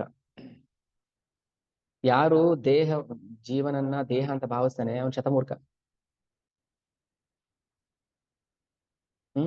ಯಾರು ಜೀವಾತ್ಮನನ್ನ, ನಮ್ಮನ್ನ ದೇಹ ಅಂತ ಭಾವಿಸ್ತಾನೆ ಅವನು ಶತಮೂರ್ಖ, ಮೂರ್ಖ ನಂಬರ್ 1. ಅದನ್ನೇ ಹೇಳ್ತಾರೆ, ಪರೋಪಿ ಮನುತೆ ಅನರ್ಥಂ ತತ್ಕೃತಂ ಚಾವಿ ಪದ್ಯತೆ. ಅವನ್ ಪರ ಹೈಯೆಸ್ಟ್ ಆಗಿದ್ರು, ಅವನು ಅಲೌಕಿಕನಾಗಿದ್ರು ಕೂಡ ನಾನು ದೇಹ ಅಂತ ಭಾವಿಸ್ತಾನೆ. ಇದನ್ನೇ ಬ್ರಹ್ಮದೇವರಿಗೂ ಬಂದಿದ್ದು, ಇದೇ ಬ್ರಹ್ಮದೇವರಿಗೂ ಕಾಡಿದ್ದು ಅನರ್ಥ. ಈ ಅನರ್ಥ ನಿವೃತ್ತಿ ಆದ್ರೆ ನಿಷ್ಠೆ ಬರುತ್ತೆ. ನಮ್ಗೆಲ್ಲ ಬರೋದಿಲ್ಲ. ಬರೋದಿಲ್ಲ ಅಂತ ಸುಮ್ಮನೆ ಬಿಟ್ರೆ ಬರೋದೇ ಇಲ್ಲ. ಬರೋದಿಲ್ಲ ಅಂತ ಹೇಳಿದೆ ಅಷ್ಟೇ. ಅನರ್ಥ ನಿವೃತ್ತಿ ಆದ್ರೆ ಬರುತ್ತೆ, ಬಟ್ ಅನರ್ಥದಲ್ಲಿ ಸಿಕ್ಕಾಕೊಂಡಿರೋರ್ಗು ಬರಲ್ಲ ನಿಷ್ಠೆ. ಬರಲ್ಲ ಅಂತ ಹೇಳ್ಬಿಟ್ರೆ ಪ್ರಭು ಇನ್ನೇನ್ ಮಾಡಿ ಏನ್ ಪ್ರಯೋಜನ ಅಂತ ಬಿಟ್ರೆ ಇನ್ ಯಾವ ಕಾಲಕ್ಕೂ ಬರೋದೇ ಇಲ್ಲ. ಬರಲ್ಲ ಅಂತ ನಾವು ಅಟ್ಲೀಸ್ಟ್ ಪ್ರಯತ್ನ ಮಾಡಿದ್ರೆ ಆ ಅನರ್ಥದಿಂದ ನಾವು ಹೊರಗೆ ಬರೋಕೆ ಪ್ರಯತ್ನ ಮಾಡ್ಬೋದು. ಆಚೆ ಬರ್ತೀವಿ ನಾವು. ಗುಬ್ಬಚ್ಚಿ ಅಯ್ಯೋ ಈ ಸಮುದ್ರ ನೀರ್ನೆಲ್ಲ ನಾನು ಆಚೆ ಹಾಕಕ್ಕಾಗುತ್ತಾ? ಆಗೋದೇ ಇಲ್ಲ ಅಂತ ಸುಮ್ಮನೆ ಆಗಿದ್ರೆ ಆಗ್ತಾನೆ ಇರ್ಲಿಲ್ಲ. ಗುಬ್ಬಚ್ಚಿ ಪ್ರಯತ್ನ ನೋಡಿ ಗರುಡ ಬರ್ತಾನೆ. ನಾನು ಯಾರು ಗೊತ್ತಾ? ವಿಷ್ಣು ವಾಹನ. ಮರ್ಯಾದೆಯಿಂದ ವರುಣ ಅದ್ರ ಮೊಟ್ಟೆ ವಾಪಸ್ ಕೊಟ್ಬಿಡು. ಇಲ್ಲಾಂದ್ರೆ ನಾನೇನ್ ಮಾಡ್ತೀನಿ, ನನಗೆ ಇನ್ಫ್ಲೂಯೆನ್ಸ್ ಇದೆ, ನಾನು ನಿನ್ನ ಸುಟ್ಟು ಹಾಕ್ಬಿಡ್ತೀನಿ, ನಿನ್ನ ಹಿಂಗಿಸ್ಬಿಡ್ತೀನಿ, ಬತ್ತಿಸ್ಬಿಡ್ತೀನಿ ಅಂತ ಹೇಳ್ತಾನೆ. ನಮ್ಮ ಪ್ರಯತ್ನಕ್ಕೆ ಯಾರೊಬ್ರು ಅವ್ನ್ ಸಹಾಯಕ್ ಬರ್ತಾರೆ. ಆಗೋದಿಲ್ಲ ಅಂತ ಸುಮ್ಮನೆ ಕೂತ್ಕೊಂಡ್ಬಿಟ್ರೆ ಯಾರು ಬರೋದಿಲ್ಲ. ಕೈ ಕೊಡಪ್ಪ, ಬಾವಿಲ್ ಬಿದ್ದಿದ್ಯಾ? ಇಲ್ಲ, ನನ್ ಕೈ ಕೊಡಕ್ಕಾಗಲ್ಲ, ನನ್ ಕೈ ಎತ್ತಕ್ಕೆ ಆಗೋದಿಲ್ಲ ಅಂದ್ರೆ ಏನ್ ಮಾಡ್ತಾನೆ ಅವನು? ಏನು ಮಾಡಕ್ಕಾಗಲ್ಲ. ನಾವ್ ಮಾಡ್ಬೇಕಾಗಿರೋದು ಇಷ್ಟೇ, ತಗೊಳ್ಳಿ, ನನ್ನ ಕೈ ಹಿಡ್ಕೊಳ್ಳಿ ಪ್ಲೀಸ್, ನನ್ನ ಮೇಲ್ಕೆತ್ತಿ, ಇಲ್ಲಾಂದ್ರೆ ಯಾರು ಕಾಪಾಡಕ್ ಆಗೋದಿಲ್ಲ. ಹೀಗೆ ಅವನೇನ್ ಮಾಡ್ತಾನೆ, ಜೀವಾತ್ಮ ಲೌಕಿಕ ಕಷ್ಟ ಕ್ಲೇಶಗಳಿಗೆ ಗುರಿ ಆಗ್ತಾನೆ. ಅದಕ್ಕೆ ನಾವು ಭಗವಂತನ ಅಂತರಂಗ ಶಕ್ತಿಯ ಅಧೀನಕ್ಕೆ ಬರಬೇಕು.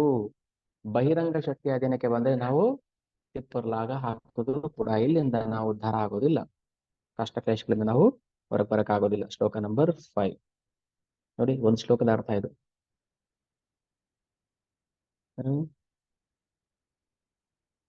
ನಮ್ಗೆ ಒಂದು ಮಾರ್ಗ ಇದೆ. ಭಗವಂತ ನಾವ್ ಎಲ್ಲಾ ಡೋರ್ನು ಕ್ಲೋಸ್ ಮಾಡಿ ಕೂರ್ಸಿಲ್ಲ ನಮ್ಮನ್ನ, ಒಂದೇ ಒಂದು ಮಾರ್ಗ ಬಿಟ್ಟಿದ್ದಾನೆ, ಎಲ್ಲ ಬಂದ್ ಮಾಡಿದಾನೆ, ಒಂದು ಮಾರ್ಗ ಮಾತ್ರ ಉಳಿಸಿದಾನೆ. ಅದ್ ಯಾವ ಮಾರ್ಗ? ಹರೇ ಕೃಷ್ಣ ಮಹಾಮಂತ್ರ.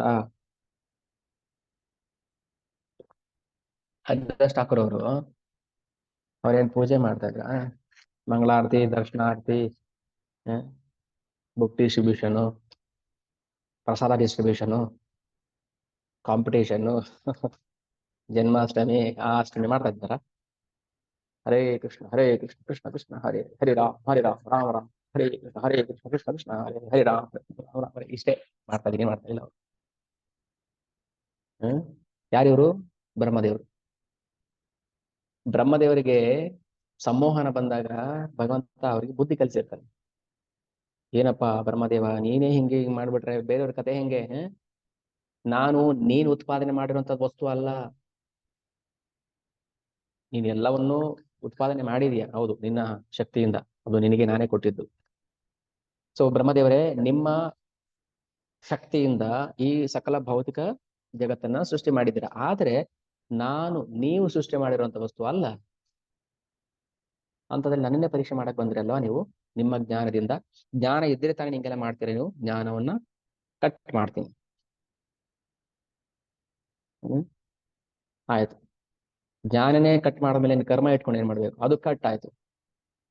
ಇನ್ನು ಉಳಿದಿದ್ದೇನು? ಉಪಾಸನ.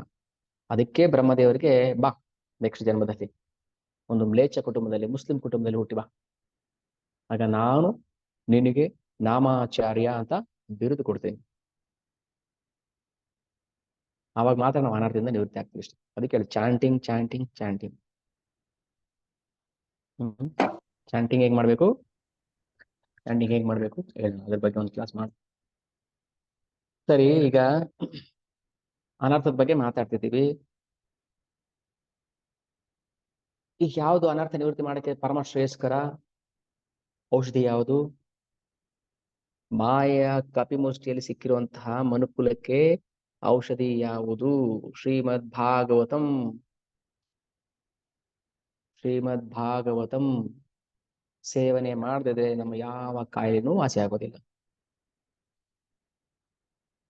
ಯಾವ ಕ್ಲೇಶಗಳು ಪರಿಹಾರ ಆಗೋದಿಲ್ಲ. ಹಾಗಾದ್ರೆ ಜ್ವರ ಬಂದಾಗ ನಾವು ಭಾಗವತ ಓದಿದ್ರೆ ಜ್ವರ ವಾಸಿ ಆಗುತ್ತಾ? ಜ್ವರ ಅಲ್ಲ, ಭೌತಿಕ ಕ್ಲೇಶಗಳೇ ವಾಸಿ ಆಗುತ್ತೆ. ನಮ್ಮ ನಿಜವಾದ ಸಮಸ್ಯೆಗಳೇ ವಾಸಿ ಆಗುತ್ತೆ. ಜನ್ಮ, ಮೃತ್ಯು, ಜರ, ವ್ಯಾಧಿನೇ ವಾಸಿ ಆಗುತ್ತೆ. ಈಗ ಯಾವುದು ಜ್ವರ, ಕೆಮ್ಮು, ತಲೆನೋವು, ನೆಗಡಿ, ಅದು ನಮ್ಮ ಸಮಸ್ಯೆ ಅಲ್ಲ. ನಮ್ಮ ನಿಜವಾದ ಸಮಸ್ಯೆಗೆ ಪರಿಹಾರ ಶ್ರೀಮದ್ ಭಾಗವತಂ. ಜನ್ಮ, ಮೃತ್ಯು, ಜರ, ವ್ಯಾಧಿ, ದುಃಖ, ದೋಷಾನು ದರ್ಶನಂ, ವಿವಿಕ್ತ ದೇಶ ಸೇವಿತ್ವಂ ಅರತಿರ್ ಜನ ಸಂಸದಿ. ನಾವು ಫಸ್ಟ್ ಸಮಸ್ಯೆ ಏನು ನಮಗೆ ತಿಳ್ಕೊಳ್ಬೇಕು. ಅನರ್ಥೋಪಶಮನಂ ಸಾಕ್ಷಾತ್ ಭಕ್ತಿ ಯೋಗ ಮದೋಕ್ಷಜೆ. ನಿಮ್ಗೆ ಅನರ್ಥ ಉಪಶಮನ ಆಗ್ಬೇಕಾ? ಅನರ್ಥ ನಿವೃತ್ತಿ ಆಗ್ಬೇಕಾ? ಬನ್ನಿ, ಸಾಕ್ಷಾತ್ ಭಕ್ತಿ ಯೋಗಂ ಅದೋಕ್ಷಜೆ. ಸಾತ್ವತ ಅದಕ್ಕೆ ಭಾಗವತಂನ ಸಾತ್ವತ ಸಂಹಿತೆ ಅಂತ ಹೇಳ್ತೀವಿ. ಸಾತ್ವತ ಸಂಹಿತೆ ಅಂದ್ರೇನು? ಸಾತ್ವತ ಅಂದ್ರೇನು? ಭಗವಂತನಿಗೆ ಸಂಬಂಧಿಸಿದಂತ. ಸಾತ್ವತ ಅಂದ್ರೆ ಪರಮ ಸತ್ಯಕ್ಕೆ ಸಂಬಂಧಿಸಿದ, ಪರಮ ಸತ್ಯಕ್ಕೆ ಸಂಬಂಧಿಸಿದ ಗ್ರಂಥ ಶ್ರೀಮದ್ ಭಾಗವತಂ. ಮಹಾಭಾರತ ಅಲ್ಲ.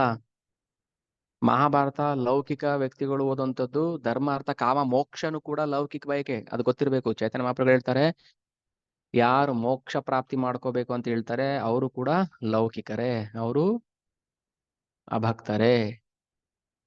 ಅದು ಸಾತ್ವತ ಸಂಹಿತೆ ಅಲ್ಲ. ಅದು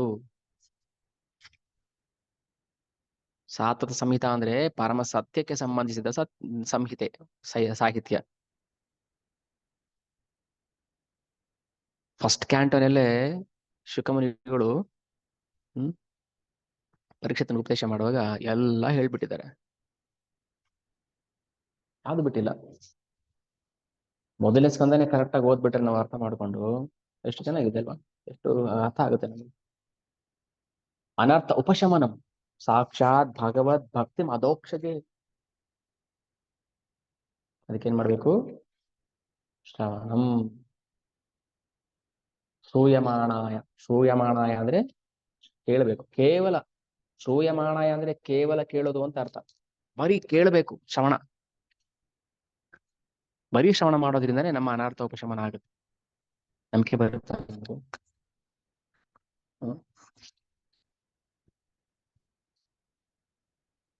ಶಿವಪ್ಪ ಕಾಯೋ ತಂದೆ ಎಷ್ಟು ಸಾವಿರ ಸಲ ಕೇಳಿದೀವಿ ನಾವು? 1,000 ಸಲ ಕೇಳಿಲ್ವಾ? ಪ್ರತಿ ಶಿವರಾತ್ರಿಗೂ ಬರುತ್ತೆ ಹಾಡೋದು. ಅನರ್ಥ ಉಪಶಮನ ಆಯ್ತಾ? ಉಪಶಮನ ಆಯ್ತಾ ಅನರ್ಥ? ಇಲ್ಲ. ಯಾಕೆ? ಅವನ್ ಭಕ್ತಿಯಿಂದ ಆಡಿಲ್ಲ ಅಷ್ಟೇ. ಹೆಂಗ್ರಿ ಹೇಳ್ತೀರಾ ನೀವು ಭಕ್ತಿಯಿಂದ ಆಡಿಲ್ಲ ಅಂತ? ಹೌದು,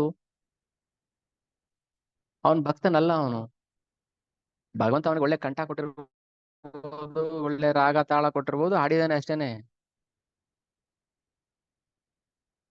ಮತ್ತೆ ಆಗಿದ್ಮೇಲೆ ನಮ್ಮ ಅನರ್ಥ ಉಪಶಮನ ಆಗಿರ್ಬೇಕಿತ್ತಲ್ಲ, ಯಾಕಾಗ್ಲಿಲ್ಲ ಮತ್ತೆ?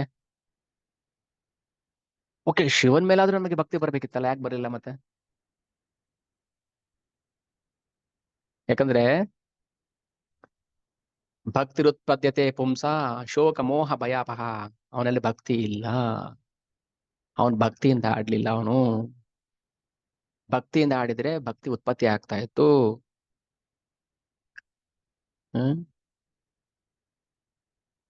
ಶಂಕರ್ ಮಹಾದೇವನ ಕೈಲಿ ಹರೇ ಕೃಷ್ಣ ಮಂತ್ರ ಆಡಿಸ್ತಾರೆ, ಸಖತ್ತಾಗಿ ಆಡ್ತಾನೆ ಅವನು. ಹರೇ ಕೃಷ್ಣ ಯಾವ್ದೋ ರಾಗದಲ್ಲಿ ಆಡ್ತೀವಿ, ಭಕ್ತಿ ಬರುತ್ತೆ ನಮಗೆ? ಇರೋದು ಹೋಗ್ಬಿಡುತ್ತೆ ಭಕ್ತಿ. ಹಾಲು, ಒಳ್ಳೆ ನಾಟಿ ಹಸು ಹಾಲು, ಅದಕ್ಕೆ ಫಸ್ಟ್ ಒಂಚೂರು ಹಾವಿಗೆ ಕುಡಿಸ್ಬಿಟ್ಟು ಆಮೇಲೆ ಕುಡೀರಿ. ಚೈತನ್ಯ ಮಹಾಪ್ರಭುಗಳು ಎಷ್ಟು ಸ್ಟ್ರಾಂಗ್ ಆಗಿ ಹೇಳ್ತಾರೆ ಅಂದ್ರೆ, ಯಾರು ಭಕ್ತರಲ್ಲವೋ, ಭಕ್ತಿ ಸೇವೆ ಮಾಡ್ತಿಲ್ಲವೋ ಅವರ ಬಾಯಿಂದ ನಾವು ಏನನ್ನು ಕೇಳಬಾರದು. ಅದು ಹಾವು ಮುಟ್ಟಿದ ಹಾಲು, ಸರ್ಪೋಚಿಷ್ಟಂ. ಸರ್ಪೋಚಿಷ್ಟ ಅಂದ್ರೆ ಸರ್ಪ ಕುಡಿದಿರೋ ಹಾಲದು. ಎಲ್ರಿಗೂ ಅನ್ವಯಿಸುತ್ತೆ ಅದು. ನಾವ್ ಯಾರ ಕೀರ್ತನೆ ಕೇಳ್ಬೇಕಂತ ಹೇಳ್ತೀವೋ ಅವ್ರದ್ದನ್ನೇ ಕೇಳಬೇಕು.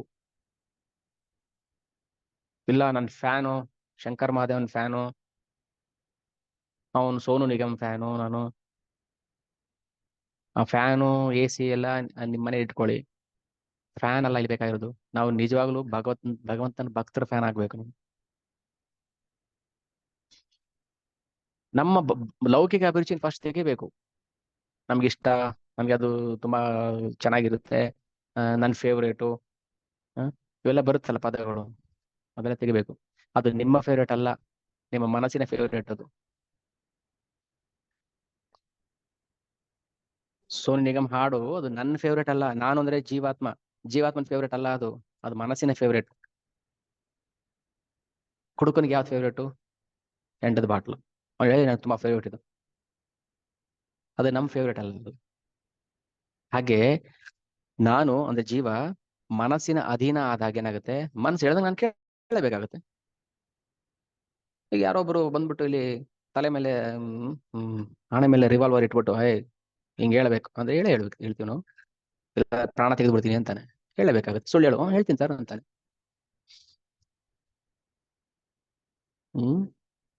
ಅದಕ್ಕೆ ಅದರಿಂದ ಆಚೆ ಬರ್ಬೇಕಾದ್ರೆ ಏನ್ ಮಾಡ್ಬೇಕು? ಯಸ್ಯಾಂ ವೈ ಶ್ರೂಯಮಾಣಾಯಂ ಕೃಷ್ಣೇ ಪರಮ ಪೂರುಷೇ. ಭಗವಂತನ ಕಥೆಗಳನ್ನ ಕೇಳಬೇಕು. ಅವಾಗೇನಾಗುತ್ತೆ? ಭಕ್ತಿರುತ್ಪದ್ಯತೆ ಪುಂಸ ಶೋಕ ಮೋಹ ಭಯ ಅಪಹ. ಅಪಹ ಅಂದ್ರೇನು? ಬೇರ್ ಸಮೇತ ಕಿತ್ತಾಕ್ಬಿಡುತ್ತೆ. ಏನಿನ್ನ? ಭಯ, ಶೋಕ, ಮೋಹ. ಇನ್ನು ನಮ್ಗೆ ಭಯ ಇದೆ. ಅಯ್ಯೋ ಕೃಷ್ಣ, ಭಯಪ್ಪ ನನಗೆ ಕೃಷ್ಣ ಅಂದ್ರೆ ಭಯ. ಕೃಷ್ಣ ಭಕ್ತರು, ಅಯ್ಯೋ ಭಯ. ಅವ್ರು ಏನ್ ತಿನ್ಬೇಡ ಅಂತ ಹೇಳ್ಬಿಡ್ತಾರೋ, ಅದೇನ್ ಮಾಡ್ಬೇಡ ಅಂತ ಹೇಳ್ಬಿಡ್ತಾರೋ, ಭಯ. ಭಯ ಇದೆ. ಓಕೆ, ಶೋಕ, ಅಯ್ಯೋ ಬಿಟ್ಬಿಟ್ಟೆ ಅದನ್ನ, ತಿಂತಾ ಇದ್ದೆ ಚೆನ್ನಾಗಿ. ಊರಿಗೆಲ್ಲ ಹೋದ್ರೆ, ಅಯ್ಯೋ ಯಾಕೆ ಹಿಂಗ್ ಆಗ್ಬಿಟ್ಟಿದ್ಯಾ, ನೀನು ಕೊರ್ಗೋಗ್ಬಿಟ್ಟಿದ್ಯಾ, ಸ್ವರ್ಗೋಗ್ಬಿಟ್ಟಿದ್ಯಾ.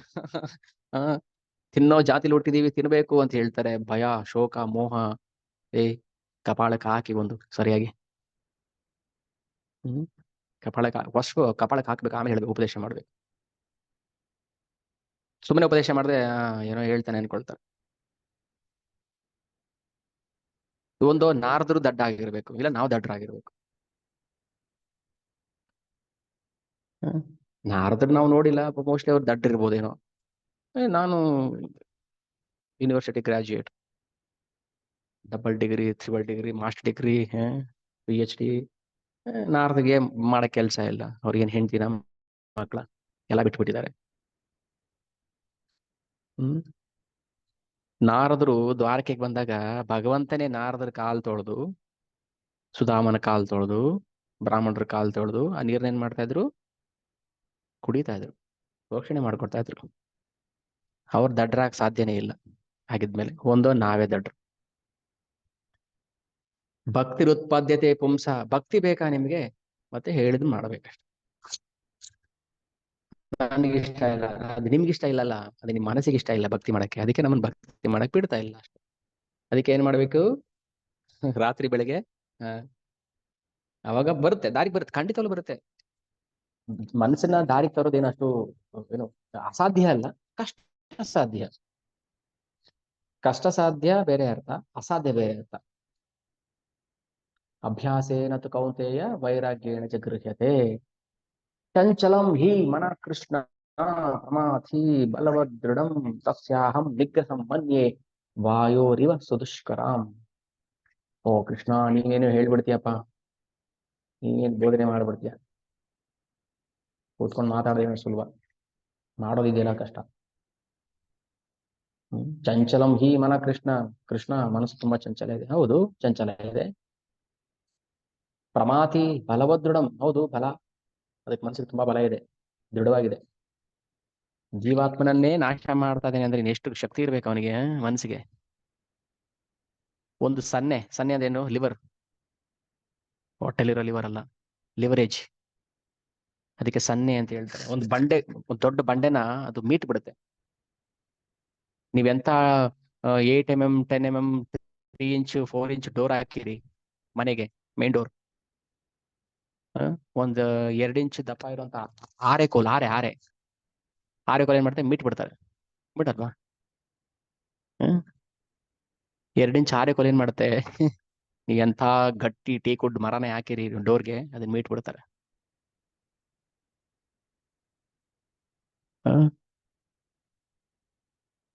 ಇಲ್ಲಿಂದ ಬಂತು ಶಕ್ತಿ ಯಾರಿಗೆ, ಮನಸ್ಸಿಗೆ. ಅದು ಇಲ್ಲಿಂದ ಬಂತು ಶಕ್ತಿ, ಆ ಜೀವಾತ್ಮನ ಮೀಟ್ತಾ ಇದ್ದಾನಲ್ಲ ಅವನು, ಮೀಟಿ ಅದನ್ನ ಹಿಂಸೆ ಮಾಡ್ತಾ ಇದ್ದಾನಲ್ಲ. ಮನಸ್ಸು ಪಕ್ವಾಗಿಲ್ಲ. ಜೀವಾತ್ಮನಕ್ಕೆ ಜೀವಹಿಂಸೆ ಮಹಾ ಘೋರ ಅಪರಾಧ, ಜೀವಹಿಂಸಾ. ಯಾರು ಅಪರಾಧಿ? ಮನಸ್ಸು. ಮತ್ತೆ ಮನಸ್ಸಿಗೆ ಆಶ್ರಯ ಕೊಡ್ತಾ ಇದಿರಲ್ಲ, ಮತ್ತೆ ನೀವು ದೋಷಿಗಳು, ಮತ್ತೆ ಜೀವಾತ್ಮನ ಮೇಲೆ ಬರುತ್ತೆ. ಈಗ ನನ್ನ ಕಾಲ್ ಮೇಲೆ ನಾನೇ ಕಲ್ಲು ಹಾಕೊಂಡ್ರೆ ಯಾರು ಅಪರಾಧಿ? ಅಲ್ಲಿ ಕಲ್ಲಿಟ್ಟವ್ರ ಮೇಲೆ ಅಪರಾಧ ಹೊರ್ಸಕ್ಕಾಗುತ್ತ? ನಾವು ಯಾರೋ ಕಲ್ಲಿಟ್ಬಿಟ್ಟು ಹೋಗಿದ್ರು ಸರ್, ನನಗೂ ನೋಡಿ ತಲೆ ಕಟ್ಟೋಗಿತ್ತು, ಎತ್ಕೊಂಡು ಕಾಲ್ ಮೇಲೆ ಹಾಕೊಂಡ್ಬಿಟ್ಟೆ, ಅವ್ರನ್ನ ಅರೆಸ್ಟ್ ಮಾಡಿ ಅಂತ ಹೇಳಿದ್ರೆ, ಮೂರ್ಖ, ಫಸ್ಟ್ ನಿನ್ನ ಅರೆಸ್ಟ್ ಮಾಡ್ತೀನಿ ಅಂತಾರೆ. ಅದೇ ಪಾಡ್ಗೆ ಅದು ಇತ್ತು ತಾನೆ ಬಂಡೆ, ನೀನ್ ಯಾಕೆ ಹೋಗಿ ನೋಡಿ ತಲೆ ಮೇಲೆ ಹಾಕೊಂಡೆ ಬಂಡೆ ಕಲ್ನ? ಇದು ಮನಸ್ಸಿನ ಪರಿಸ್ಥಿತಿ. ಮನಸ್ಸು ಏನ್ ಮಾಡುತ್ತೆ, ಜೀವಾತ್ಮನನ್ನ ನಾಶ ಮಾಡ್ಬೇಕು. ಹೆಂಗ್ ನಾಶ ಮಾಡ್ಬೇಕು ಇವನನ್ನ? ಅವನೊಂದು ವೀಕ್ನೆಸ್ ಇದೆ. ಏನ್ ವೀಕ್ನೆಸ್ ಇದೆ? ವೀಕ್ನೆಸ್ ಅದೇ, ಸ್ಟ್ರೆಂತ್ ಅದೇ. ಜೀವನಿಗೆ ವೀಕ್ನೆಸ್ ಯಾವುದು? ಸ್ವತಂತ್ರ. ಜೀವನಿಗೆ ಸ್ಟ್ರೆಂತ್ ಯಾವುದು? ಸ್ವತಂತ್ರ. ಜೀವನಿಗೆ ಸ್ಟ್ರೆಂತು, ವೀಕ್ನೆಸ್ಸು ಎರಡು ಸ್ವತಂತ್ರ ಭಗವಂತ ಕೊಟ್ಟಿದ್ದಾನೆ. ನೋಡಪ್ಪ, ನಿನಗೆ ಇಚ್ಛೆ ಇದೆ, ಸ್ವತಂತ್ರ ಇದೆ. ಓಕೆ, ಸ್ವತಂತ್ರ ಇದೆಯಾ? ಇದೆ. ಹಾಗಾದ್ರೆ ಬಂಡೆ ಕಲ್ ತಗೊಂಡು ತಲೆ ಮೇಲೆ ಹಾಕೋಬೋದಾ? ಹಾಕೋಬಹುದು. ಅದಕ್ಕೆ ಏನ್ ಮಾಡ್ಬೇಕು, ಆ ಸ್ವತಂತ್ರವನ್ನ ಈ ಕಳ್ಳ ಮನಸ್ಸು ಏನ್ ಮಾಡ್ತಾನೆ, ಎನ್ಕ್ಯಾಶ್ ಮಾಡ್ತಾ ಇದ್ದಾನೆ, ಎನ್ಕ್ಯಾಶ್ ಮಾಡ್ಕೊಳ್ತಾನೆ ಜೀವಾತ್ಮನ ಸ್ವತಂತ್ರವನ್ನ. ಅವನೇನ್ ಮಾಡ್ತಾನೆ, ಜೀವನ ನಾಶ ಮಾಡ್ತಾನೆ. ಲಂಚ ತಗೋಬೇಡ ಅಂತ ಹೇಳಿದ್ದೆ ನಾನು ಅಂತ ಹೇಳ್ತಾನೆ. ಸೊ ಹೀಗೆ ಯಾವಾಗ ಅನರ್ಥ ಉಪಶಮನ ಆಗುತ್ತೆ, ಅವಾಗ ನಾವು ಭಕ್ತಿಯೋಗಕ್ಕೆ ಬರ್ತೀವಿ. ಓಕೆನಾ? ಶ್ಲೋಕ ನಂಬರ್ 8 ಅಲ್ಲಿ ಹೇಳ್ತಾರೆ, ಈಗ ಏನ್ ಮಾಡ್ತಾರೆ ಮಹರ್ಷಿ ವೇದವ್ಯಾಸರು, ಸಸಂಹಿತಾಂ ಭಾಗವತಿಂ ಕೃತ್ವ ಅನುಕ್ರಮ್ಯ ಚಾತ್ಮಜಂ ಶುಕಂ ಅಧ್ಯಾಪಯಾಮಾಸ ನಿವೃತ್ತಿ ನಿರತಂ ಮುನಿ.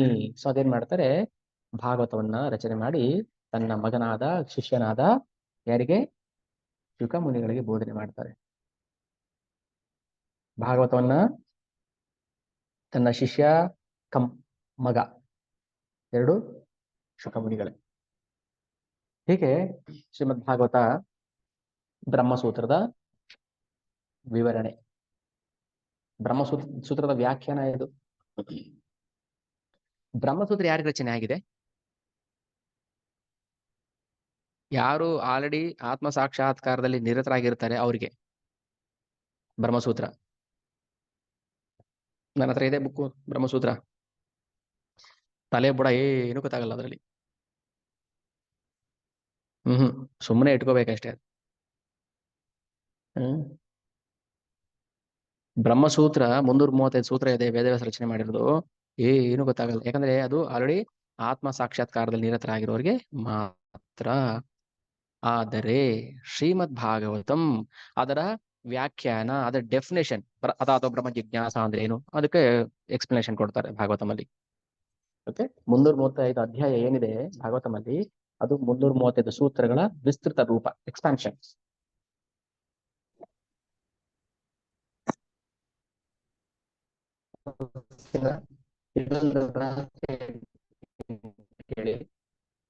ಗಮನ ಕೇಳಿಸ್ಕೊಳ್ಳಿ. ಶ್ರೀಮದ್ ಬ್ರಹ್ಮಸೂತ್ರದ ವಿಸ್ತೃತ ಎಕ್ಸ್ಪಾನ್ಷನ್ ಶ್ರೀಮದ್ ಭಾಗವತಂ. ಓಕೆ, ಆದ್ರೆ ಬ್ರಹ್ಮಸೂತ್ರ ಇರೋದು ಆಲ್ರೆಡಿ ಆತ್ಮ ಸಾಕ್ಷಾತ್ಕಾರದ ನಿರತರಾಗಿರೋರಿಗೆ. ಅದರ ವಿಸ್ತೃತ ರೂಪ ಆದಂತಹ ಶ್ರೀಮದ್ ಭಾಗವತಂ ಯಾರಿಗೋಸ್ಕರ ಇದೆ ಹಾಗಾದ್ರೆ? ಆನ್ಸರ್ ಮಾಡ್ತೀರಾ? ಈಗ ಒಂದು 5-10 ಮಿನಿಟ್ಸ್ ನಿಮಗೆ ಪ್ರಶ್ನೆ. ಈಗ ಶ್ರೀಮದ್ ಭಾಗವತಂ, ಸಾರಿ ಬ್ರಹ್ಮಸೂತ್ರ, ಮಾತಾಜಿ ಆನ್ಸರ್ ಮಾಡಿದ್ರ? ಯಾರಾದ್ರು ಆನ್ಸರ್ ಮಾಡ್ತೀರಾ? ಬ್ರಹ್ಮಸೂತ್ರ ನಮ್ಗೆ ಅಂದ್ರೆ ಯಾರು ಮಾತಾಜಿ? ನಮ್ಗೆ ಅಂದ್ರೆ ಯಾರು? ಕೃಷ್ಣ ಭಕ್ತಿ. ನನ್ಗೆ ಡೆಫಿನೇಷನ್ ಕರೆಕ್ಟ್ ಕ್ಲಿಯರ್ ಆಗಿರ್ಲಿ. ಈಗ ನಮ್ಗೆ ಅಂದ್ರೆ ನಾವು ಯಾರು? ನಾವು ಜೀವರು ಕರೆಕ್ಟ್. ನಾವು ಜೀವಾತ್ಮ ಕರೆಕ್ಟ್ ಅಲ್ಲಲ್ಲ. ಓಕೆ ಓಕೆ ಓಕೆ, ನಾವು ಜೀವಾತ್ಮರು ಕರೆಕ್ಟ್. ಅದು ಈಗ ನಮ್ಮಂಥವ್ರಿಗೆ ಅಂದ್ರೆ ಯಾರಿಗೆ?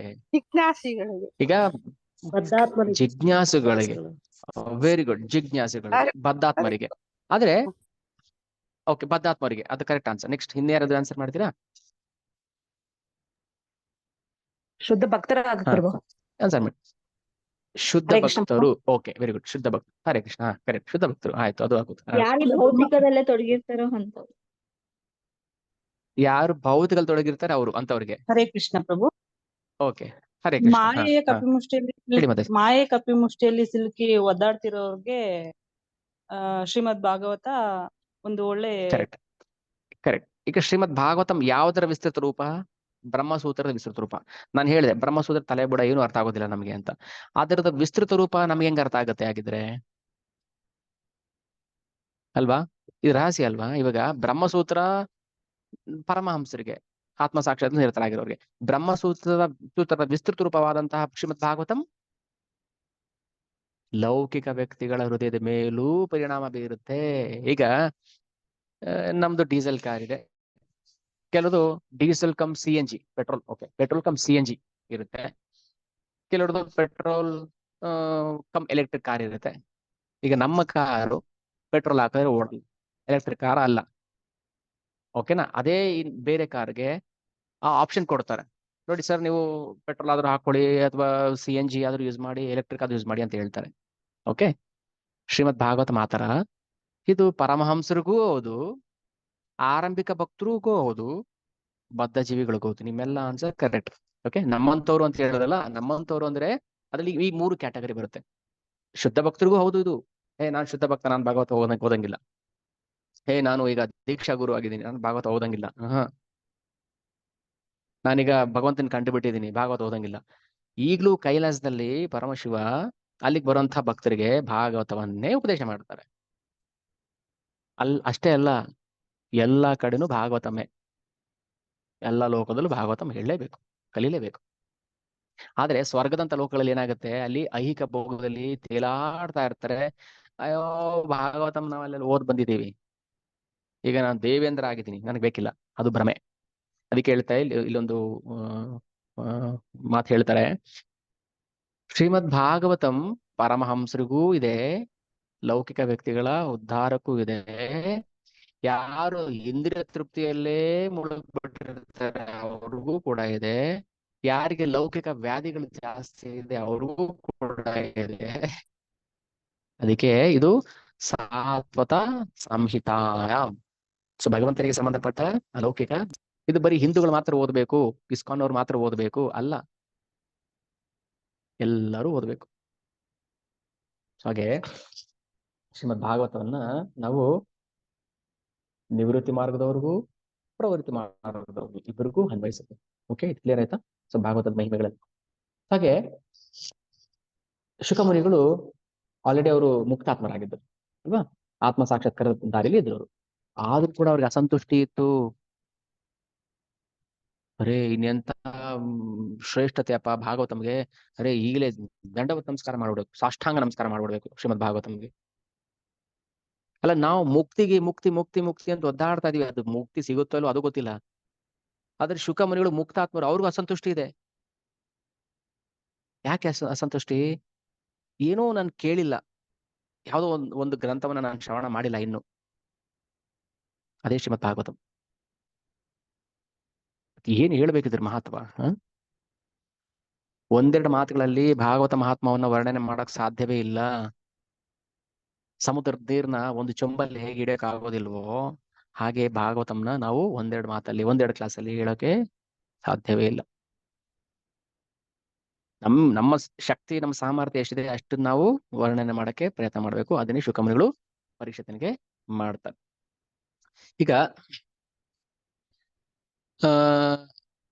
ಈಗ ಆತ್ಮಾರಾಮ, ಇವರು ಮುಕ್ತಾತ್ಮರು ಯಾರು? ಶುಕಮುನಿಗಳು. ಆತ್ಮಾರಾಮ ಅಂದ್ರೆ ಆತ್ಮದಲ್ಲೇ ಸಂತೋಷವಾಗಿರೋರ್ಗೂ ಕೂಡ ಅತೃಪ್ತಿ ಯಾಕೆ ಕಾಡುತ್ತೆ?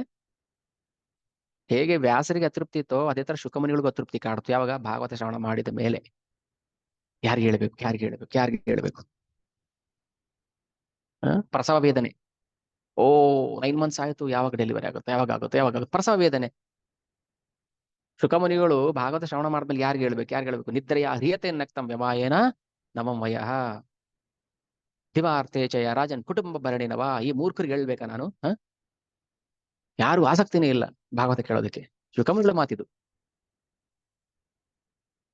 ಎಷ್ಟು ಅವ್ರಿಗೆ ಅನ್ಸಿರುತ್ತೆ. ಮುಕ್ತಾತ್ಮರಾದಂತ ಅವ್ರಿಗೇನೆ ಯಾರು ಹೇಳ್ಬೇಕು ಭಾಗವತವನ್ನ? ಇಂಥ ಸಾತ್ವತ ಸಂಹಿತೆ ಸಾಕ್ಷಾತ್ ಭಗವಂತ ಕೃಷ್ಣ ಈಗ ಇಂತಹ ಧರ್ಮ ಗ್ರಂಥಗಳನ್ನ ಕೇಳೋದಕ್ಕೆ ಯಾರಿಗೂ ಅವಕಾಶನೇ ಇಲ್ವಲ್ಲ, ಅಲ್ಲಿ ಯಾರಿಗೂ ಆಸಕ್ತಿನೇ ಇಲ್ವಲ್ಲ. ಹಾಗೆ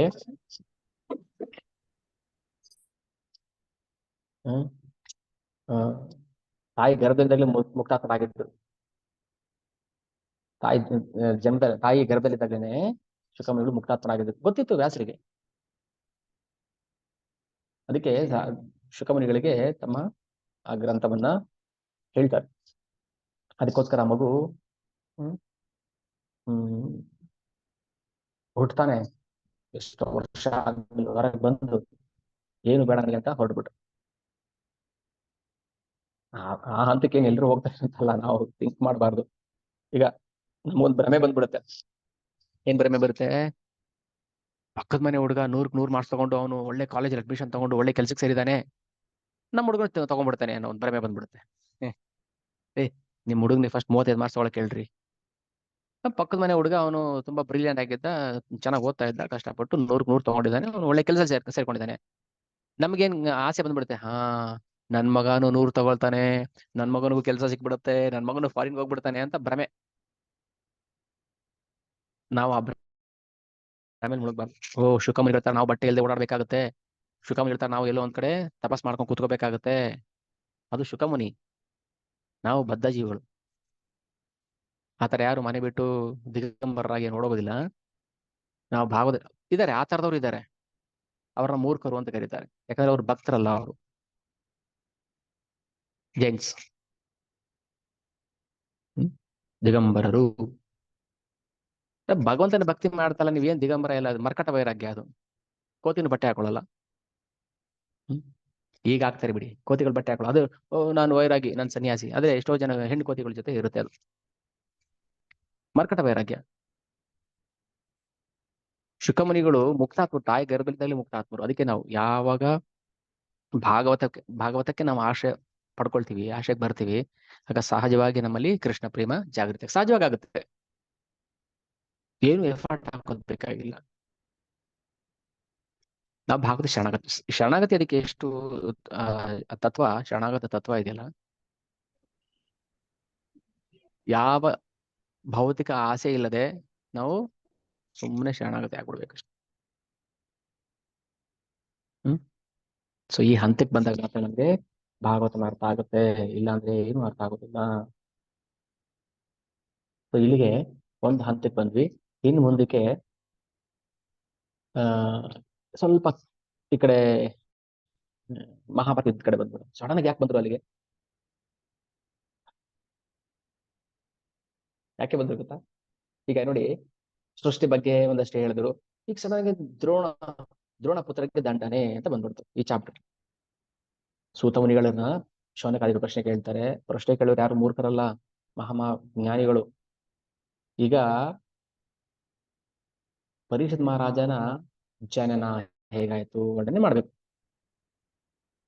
ಜೀವನ ಮತ್ತೆ ಮುಕ್ತಿ, ನಮಗ್ ಬೇಕಾಗಿರೋದು ಜೀವನ ಮತ್ತೆ ಮುಕ್ತಿ. ಅದ್ರ ಬಗ್ಗೆ ನಮ್ಗೆ ಜ್ಞಾನ ಬೇಕು. ವೈರಾಗ್ಯದ ಬಗ್ಗೆ ನಮ್ಗೆ ಜ್ಞಾನ ಬೇಕು. ಸೊ ಅದಕ್ಕೆ ಪಾಂಡವರನ್ನೇ ಯಾಕೆ ಇವರು ಎಕ್ಸಾಂಪಲ್ ಆಗಿ ತಗೊಂಡ್ರು, ಸೂತ ಪುರಾಣಿಕರು. ಈಗ ನಾನು ಏನಾದ್ರು ಒಂದು ನಿಮ್ಗೆ ಅರ್ಥ ಮಾಡ್ಸಕ್ಕೆ ಹೇಳ್ತಾ ಇರ್ತೀನಿ. ಅರ್ಥ ಮಾಡ್ಸಕ್ಕೆ ಏನ್ ಮಾಡ್ತೀನಿ, ಒಂದು ನನಗೆ ಕಣ್ಣಿಗೆ ಕಂಡಂತ ಉದಾಹರಣೆಗಳು, ಅಥವಾ ನನ್ನದೇ ಉದಾಹರಣೆಗಳು, ಅಥವಾ ನಿಮ್ಮದೇ ಉದಾಹರಣೆಗಳು ತಗೊಳ್ತಿರ್ತೀನಿ. ಬೇಗ ಅರ್ಥ ಆಗುತ್ತೆ. ಒಬ್ಬ ಯಾರೋ ಅಮೇರಿಕಾದಲ್ಲಿದ್ದಂತೆ ನಾನು ನೋಡಿಲ್ಲ, ಅವ್ನ್ ಹಿಂಗಾಯ್ತಂತೆ ನನಗೂ ಗೊತ್ತಿಲ್ಲ, ಅವ್ನ್ ಹಿಂಗ್ ಮಾಡ್ದಂತೆ ನನಗೂ ಗೊತ್ತಿಲ್ಲ ಅಂದ್ರೆ ಅರ್ಥ ಆಗುತ್ತೆ ನಮ್ಗೆ? ಇಲ್ಲ. ಪರೀಕ್ಷಿತ್ ಮಹಾರಾಜ, ನೀನು ಅಂಥ ಕುಲದಲ್ಲಿ ಬಂದಂತಹ ಭಕ್ತ, ಪಾಂಡವರ ಮೊಮ್ಮಗ. ಅದಕ್ಕೆ ನಾನೇನ್ ಮಾಡ್ತೀನಿ, ನಿಮ್ಮ ತಾತಂದೇ ಕತೆ ಹೇಳ್ತೀನಿ. ಸೊ ಆಗೇನಾಗುತ್ತೆ, ನಮ್ಮವ್ರದು ಅಂತ ಬರುತ್ತೆ. ಸೊ ಹೀಗೆ ಮುಂದೆ ಸೂತ ಪುರಾಣಿಕರು ಅಶ್ವತ್ಥಾಮನ ಬಗ್ಗೆ ವರ್ಣನೆ ಮಾಡ್ತಾರೆ. ಅದನ್ನ ನೆಕ್ಸ್ಟ್ ಕ್ಲಾಸ್ ಅಲ್ಲಿ ಚರ್ಚೆ ಮಾಡಿ. ಓಕೆ, ಇಷ್ಟೊತ್ತು ಹೇಳಿದೇನು, ಇದಕ್ಕೆ ಪೀಠಿಕೆ ಅಷ್ಟೇ. ಓಕೆ, ಇನ್ನೇನಿದೆ ಕಥೆಗಳು ಬರುತ್ತೆ. ಆ ಕತೆ ನಾನು ಅಲ್ಲಲ್ಲೇ ಕಟ್ ಮಾಡ್ತೀನಿ. ಕತೆ ವಿವರಣೆ ಮಾಡೋ ಅವಶ್ಯಕತೆ ಇಲ್ಲ. ಅದ್ರಲ್ಲಿ ಏನ್ ತತ್ವ ಇದೆ ಅದ್ರ ಬಗ್ಗೆ ನಾವು ಚರ್ಚೆ ಮಾಡ್ಬೋದು. ಸೊ ಇವಾಗ ನಾವು ಇಷ್ಟು ಒಂದು 3/4 ಗಂಟೆ 1 ಗಂಟೆ ನಾವು ಏನ್ ಚರ್ಚೆ ಮಾಡಿದ್ವಿ. ಓಕೆ, ನಿಮ್ಗೆ ಏನು ಅನ್ಸುತ್ತೆ ಮಾಡ್ಬೋದು. ಓಕೆ, ಅನ್ಮ್ಯೂಟ್ ಆಗಿದೆ. ಸೊ ಯಾರಾದ್ರೂ ನಿಮ್ಗೆ ಎಷ್ಟು ಅರ್ಥ ಆಯ್ತು, ಏನ್ ನೋಟ್ಸ್ ಮಾಡ್ಕೊಂಡ್ರಿ, ನಾವು ಅದ್ರಲ್ಲಿ ಏನು ಪ್ರಾಕ್ಟಿಕಲಿ ಅಡಾಪ್ಟ್ ಮಾಡ್ಕೋಬೇಕು, ಭಕ್ತಿ ಬಗ್ಗೆ ಏನ್ ಹೇಳಿದ್ರು, ಅಥವಾ ಭಾಗವತ ಮಹಿಮೆ ಬಗ್ಗೆ ಏನ್ ಹೇಳಿದ್ರು, ಯಾರಾದ್ರೂ ಹೇಳ್ತೀರಾ?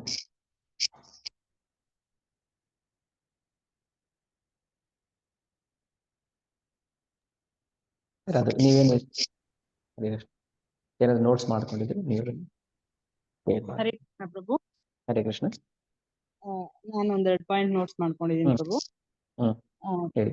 ನಾವು ಭಗವಂತನ ಅಂತರಂಗ ಶಕ್ತಿಯ ಅಧೀನದಲ್ಲಿ ಇರ್ಬೇಕು, ಬಹಿರಂಗ ಶಕ್ತಿನ ಅಧೀನದಲ್ಲಿ ಇರಬಾರ್ದು ಅಂತ. ಮತ್ತೆ ನಾವು ದೇಹ ಅಲ್ಲ, ನಾವು ಜೀವಾತ್ಮರು. ಮತ್ತು ಬಹಿರಂಗ ಶಕ್ತಿ ತ್ರಿಗುಣಗಳಿಂದ ನಾವು ಬಂಧಿತರಾಗಿದ್ದೀವಿ. ಆಮೇಲೆ ಅನರ್ಥ ನಿವೃತ್ತಿಯನ್ನ ಹೋಗಲಾಡಿಸಲು ಇರುವ ಔಷಧ ಶ್ರೀಮದ್ ಭಾಗವತಂ. ಅನರ್ಥ ನಿವೃತ್ತಿ ಅಂದ್ರೇನೆ ಅನರ್ಥ ಹೋಗಲಾಡಿಸೋದು ಅಂತ ಅರ್ಥ. ಅನರ್ಥ ನಿವೃತ್ತಿ, ಅನರ್ಥ ನಿವೃತ್ತಿ ಶ್ರೀಮದ್ ಭಾಗವತಂ. ಅನರ್ಥ ನಿವೃತ್ತಿ ಆಗದೆ ನಾವು ಶುದ್ಧ ಭಕ್ತರಾಗುವುದಿಲ್ಲ. ಓಕೆ, ಜೀವ ಮನಸ್ಸಿನ ಅಧೀನದಲ್ಲಿರಬೇಕು, ಅಧೀನದಲ್ಲಿ ಇರಬಾರದು ಅಲ್ಲ, ಅಧೀನದಲ್ಲಿ ಇರಬಾರದು. ಮತ್ತೆ ಮನಸ್ಸಿಗೆ ರಾತ್ರಿ ಪೊರ್ಕೆಯಲ್ಲಿ ಹೊಡಿಬೇಕು, ಬೆಳಗ್ಗೆ ಚಪ್ಪಲಿಯಲ್ಲಿ ಹೊಡಿಬೇಕು. ಅದು ನಮ್ ಕಂಟ್ರೋಲ್ ಅದು ನಮ್ಮ ಆಚಾರ್ಯರು ಹೇಳಿದ ಮಾತು, ಅದು ಕೊಟ್ಟು ಮಾಡಿದೆ. ಓಕೆ. Okay, thank you. ಮತ್ತೆ ಯಾರಾದ್ರು? ಹಾ ಪ್ರಭು. ಹಾ, ಓಕೆ. ಈಗ ಇದೇನು ಇಷ್ಟೊತ್ತು ಮಾಡಿದ್ವಿ, ಅದೊಂದ್ಸಲ ನೀವು ಮನೇಲಿ ಓದಿ, ಅವ್ರಿಗೆ ಇನ್ನೂ ಚೆನ್ನಾಗಿ ಅರ್ಥ ಆಗುತ್ತೆ. ಭಾವಾರ್ಥ ಎಲ್ಲ ಓದಿ. ಓಕೆ, ಬೇರೆ ಯಾರಾದ್ರು? ಹರೇ ಕೃಷ್ಣ ಪ್ರಭು. ಹರೇ ಕೃಷ್ಣ. ನೀವು ಹರಿದಾಸ್ ಠಾಕೂರ್ ಬಗ್ಗೆ ಹೇಳಿದ್ರೆ ಮೇನ್ ನಾಮ ಜಪ ಇಸ್ ವೆರಿ ವೆರಿ ಇಂಪಾರ್ಟೆಂಟ್ ಅಂತ. ಹೌದು, ನಾವು ನಾಮ ಜಪ, ಭಗವಂತ ಬೇರೆ ಅಲ್ಲ, ಭಗವಂತ ನಾಮ ಜಪ ಬೇರೆ ಅಲ್ಲ. ಕರೆಕ್ಟ್. ಜಪ ಒಂದು ಕರೆಕ್ಟ್ ಆಗಿ ಫಸ್ಟ್ ನಾವು ಬೆಳಗ್ಗೆ ಎದ್ದು ಬ್ರಹ್ಮ ಮುಹೂರ್ತದಲ್ಲಿ ಜಪ ಒಂದ್ ಮಾಡಿದ್ರೆ ಬೇರೆ ಎಲ್ಲ ನಾವು ಭಕ್ತರ ಸಂಘದಲ್ಲಿ ಇತ್ಕೊಂಡು ಮಾಡಿದಾಗ ಎವ್ರಿಥಿಂಗ್ ಭಾಗವತ ಭಗವದ್ಗೀತೆ ಇರ್ಬೋದು, ಎಲ್ಲ ಉನ್ನತವಾದ ಜ್ಞಾನ ಒಂದು ಖಂಡಿತವಾಗ್ಲೂ ಸಿಗುತ್ತೆ ಪ್ರಭು.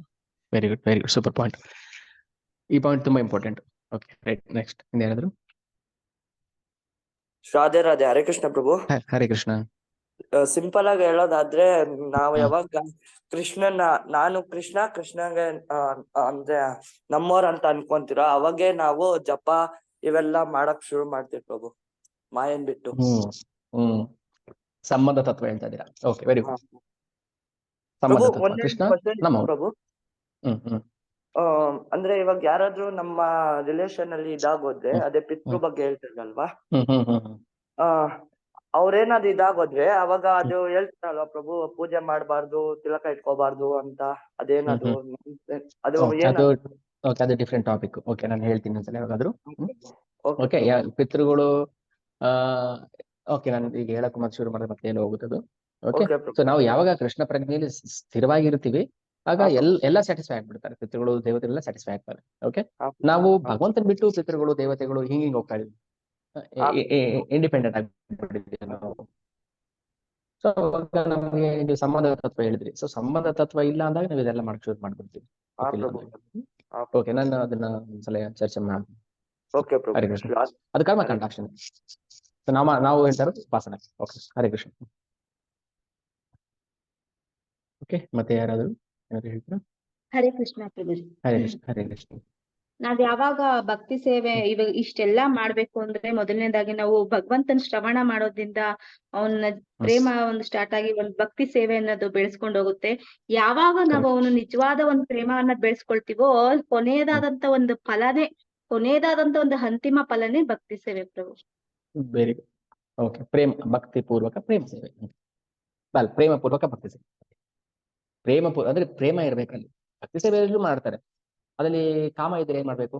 ಈಗ ಭಕ್ತಿ ಮಾಡ್ತೇನೆ, ನನಗೆ ಇದು ಕೊಟ್ರೆ ನಾನು ಭಕ್ತಿ ಮಾಡ್ತೀನಿ. ಸೊ ಅದಕ್ಕೆ ಪ್ರೇಮ ಪೂರ್ವಕ ಭಕ್ತಿ ಸೇವೆ ಅಂತಿಮ ಫಲ. Okay, right. ಕೃಷ್ಣ ಪ್ರೇಮ. ಹರೇ ಕೃಷ್ಣ. ಜಯಂತ್ ಪ್ರಭು. ಓಕೆ, ಬೇರೆ ಯಾರಾದ್ರೂ ಹೇಳಕ್ ಇಷ್ಟಪಡ್ತೀರಾ? ಶ್ಲೋಕ ನಂಬರ್ ಶಿಲ್ಪ ಮಾತಾಜಿ ಹೇಳಿ. ಹರೇ ಕೃಷ್ಣ ಪ್ರಭುಜಿ. ಹರೇ ಕೃಷ್ಣ. ಪ್ರಭುಜಿ, ಮನಸ್ಸು ನಮಗೆ ಶತ್ರುನಾಗುತ್ತೆ ಮಿತ್ರನಾಗುತ್ತೆ ಅನ್ನೋದ್ರ ಬಗ್ಗೆ ಎಕ್ಸ್ಪ್ಲೈನ್ ಮಾಡಿದ್ರಲ್ಲ, ಅದು ಇನ್ನೂ ಸ್ವಲ್ಪ ಜಾಸ್ತಿ ಅರ್ಥ ಆಯ್ತು ಪ್ರಭುಜಿ. ಹೆಂಗ್ ಕಂಟ್ರೋಲ್ ಮಾಡ್ಬೇಕು ಅನ್ನೋದು ಗೊತ್ತಾಯ್ತು ಪ್ರಭುಜಿ. Okay, okay. ಮನಸ್ಸು ಅದಕ್ಕೆ ಹೇಳಿದ್ವಲ್ಲ, ಒಂದ್ ಪಾಯಿಂಟ್, ನನ್ಗೆ ಇಷ್ಟ ನಾನು ಮಾಡ್ತೀನಿ, ಅದು ನಮ್ಗೆ ಇಷ್ಟ ಅಲ್ಲ, ಅದು ಮನಸ್ಸಿಗೆ ಇಷ್ಟ, ಅದಕ್ಕೆ ಮಾಡ್ತಾ ಇದೀವಿ ನಾವು. ಮನಸ್ಸು ಬೇರೆ, ಜೀವ ಬೇರೆ. ಚೆನ್ನಾಗಿ ಅರ್ಥ ಮಾಡ್ಕೊಳ್ಳಿ. ಇನ್ನು ಅದರಲ್ಲೇ ಗೊಂದಲ ಇದೆ ನಮ್ಗೆ. ಮನಸ್ಸೇ ನಾನಲ್ಲ, ನಾನೇ ಮನಸ್ಸಲ್ಲ. ನನಗೂ ಮನಸ್ಸಿಗೂ, ನನಗೂ ಬುದ್ಧಿಗೂ ಸಂಬಂಧ ಇಲ್ಲ. ಸಂಬಂಧ ಕಲ್ಪಿಸ್ಕೊಂಡಾಗಲಿ ಎಲ್ಲ ಅರ್ಥಗಳಾಗೋದು. ಈಗ ನಾನು ಬೇರೆ, ನನ್ನ ಕಾರ್ ಬೇರೆ.